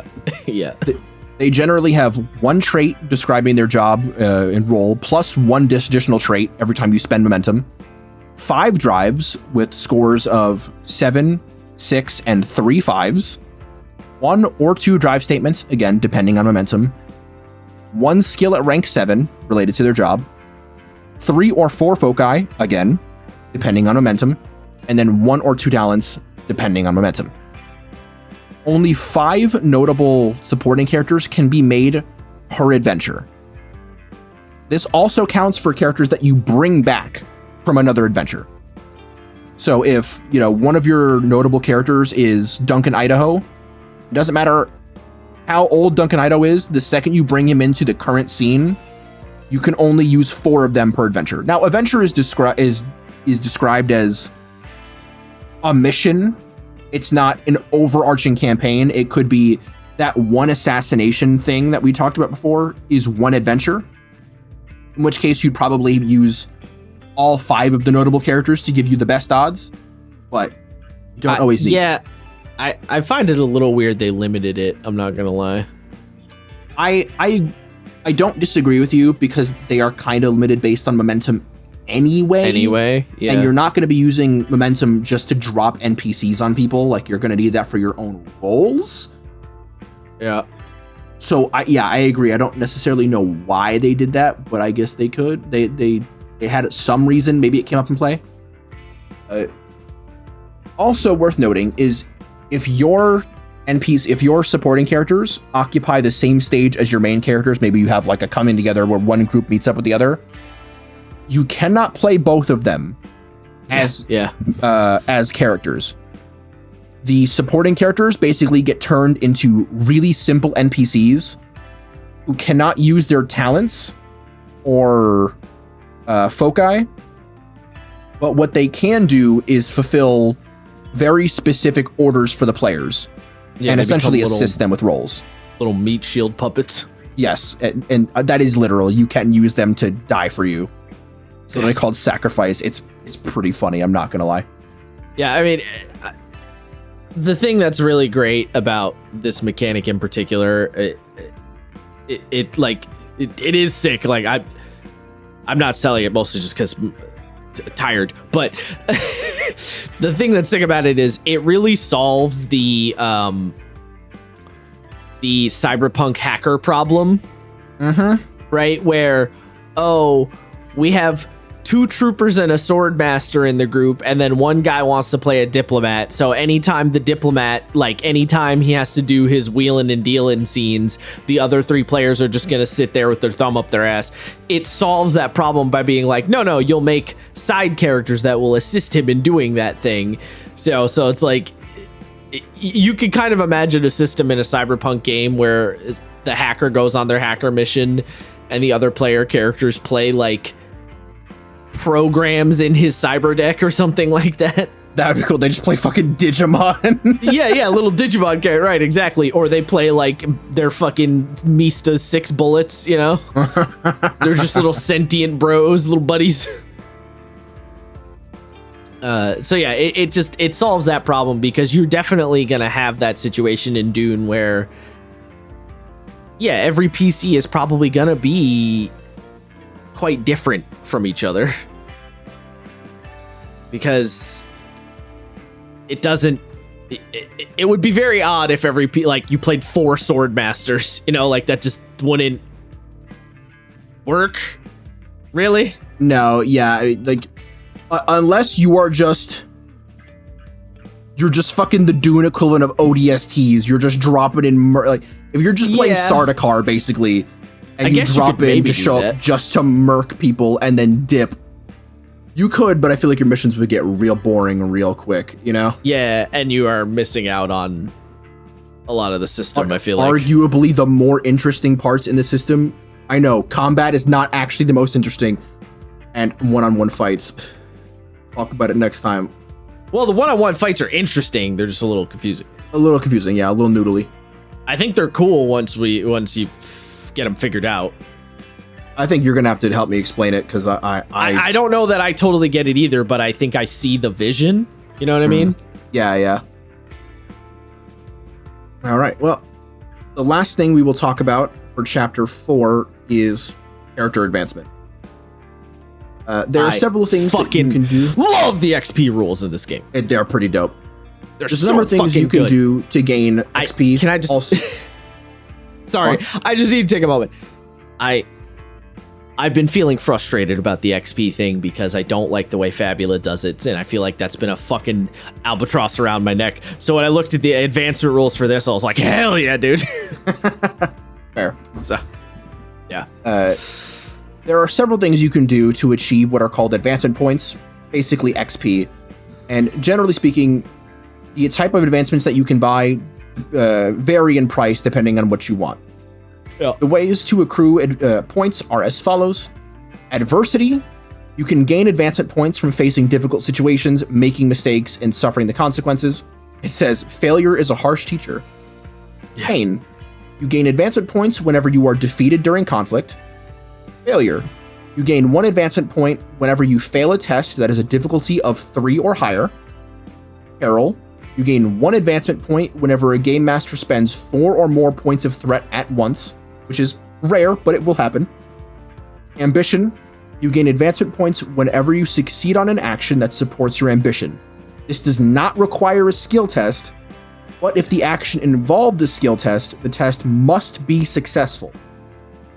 You receive 1 advancement point if the action made minor contributions to your ambition, or 3 if it made major ones.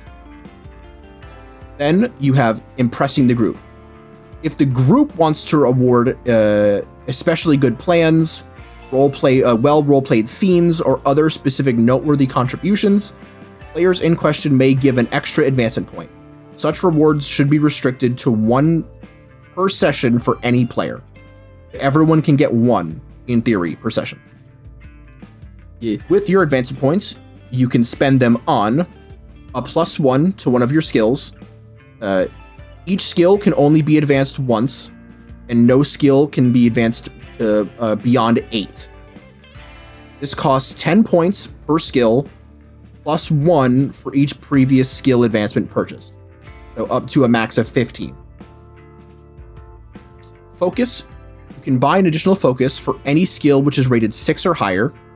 This costs advancement points equal to the number of focuses you already have, like we said.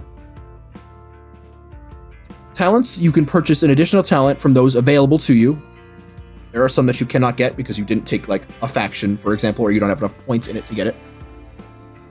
The advancement number equals 3 times the number of talents you already have, as we said.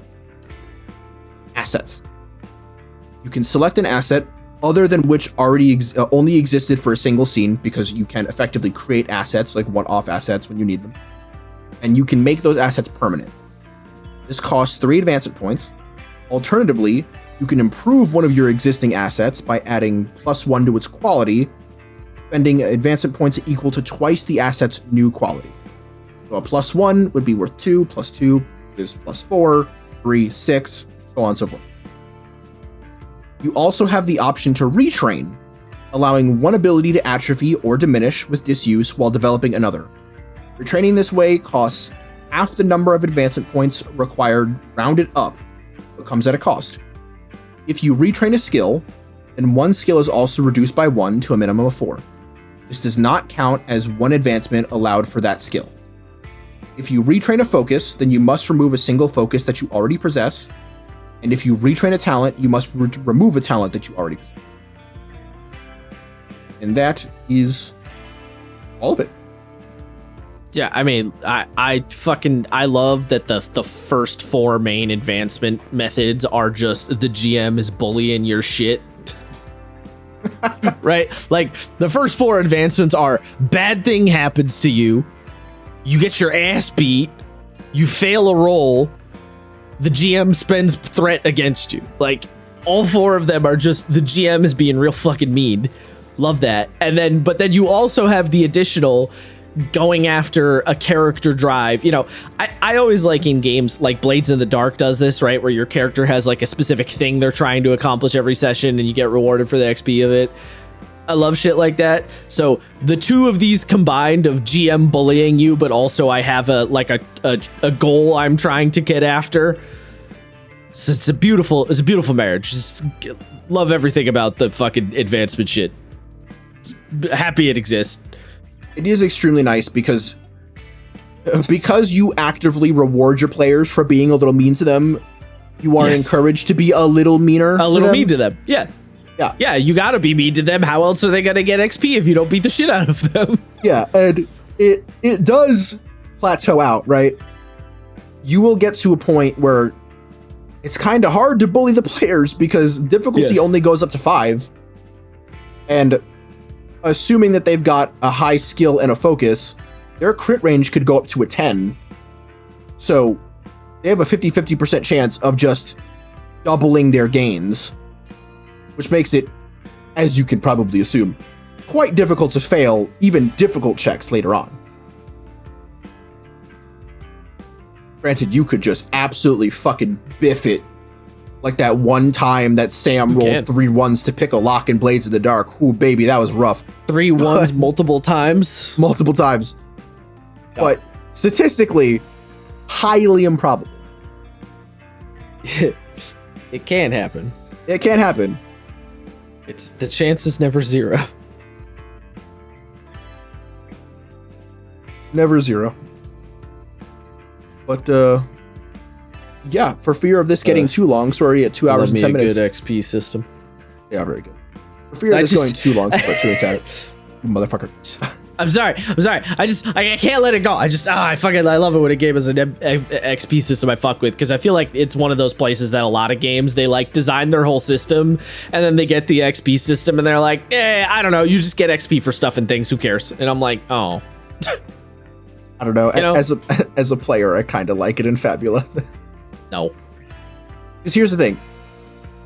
In Fabula, I think it works. And I think it works for you, even if you don't think about it. Because we get level ups regularly enough and we are drip fed advancement enough where we're not constantly fucking asking you for magic items, which makes your life easier. But there's other ways that you could do it other than just you get 5 XP for having a pulse and showing up. There are, but I think for what it is, it works. And it's something that I would be happy about because, like I said, I wouldn't have to think about constantly be like, oh god, I got it. What loot am I going to give them? Oh god, are they going to be okay with just money? It's like Dune does that. This game does that too, because the advancement is going to come from you just antagonizing them, which you're already doing. So it ends up being the same deal, right? Like, but it's a more interesting way of doing it. The Fabula way is boring. That's kind of the problem. I don't know that I would call it boring. It is decoupled from you being mean to them, I think, because the game is not. The game is less interested with you. It's not completely decoupled because ultimate points do convert into XP. So like there is that, but I'm saying it's boring in Fabula because there's no thought or drive, or there's nothing that the players need to specifically do to earn that level up. So there's no thought behind the interaction. It just is. You know what I mean?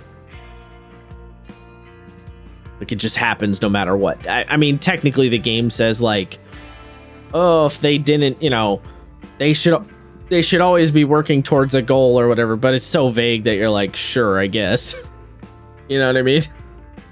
Yeah. This is a me thing. This is the XP systems. I'm a fucking stickler about. This is a me problem. Yes, this is true. I am aware that most people don't give a shit, and that bothers me a lot. That's why D&D is the way it is. That's why people say XP systems are bad, because games are lazy about it, and then D&D 5e is lazy about it. So people just assume XP systems are bad, not realizing that actually if you design a good XP system, it can be really fun and add to the whole experience. It can, yeah. I see you're not taking the bait on this one. No, not really. Rude, but okay. All right, you motherfucker. Oh, I forgot to say this. Follow us. Subscribe. Move on. Yeah, and then maybe shoot us a donut over at our coffee so we can pay Brett. Really appreciate it. And that is us. Come back next week for more Dune. Yes, more Dune indeed. Hulu. Marcus. My Dune. My Marcus. My Dune. There you go.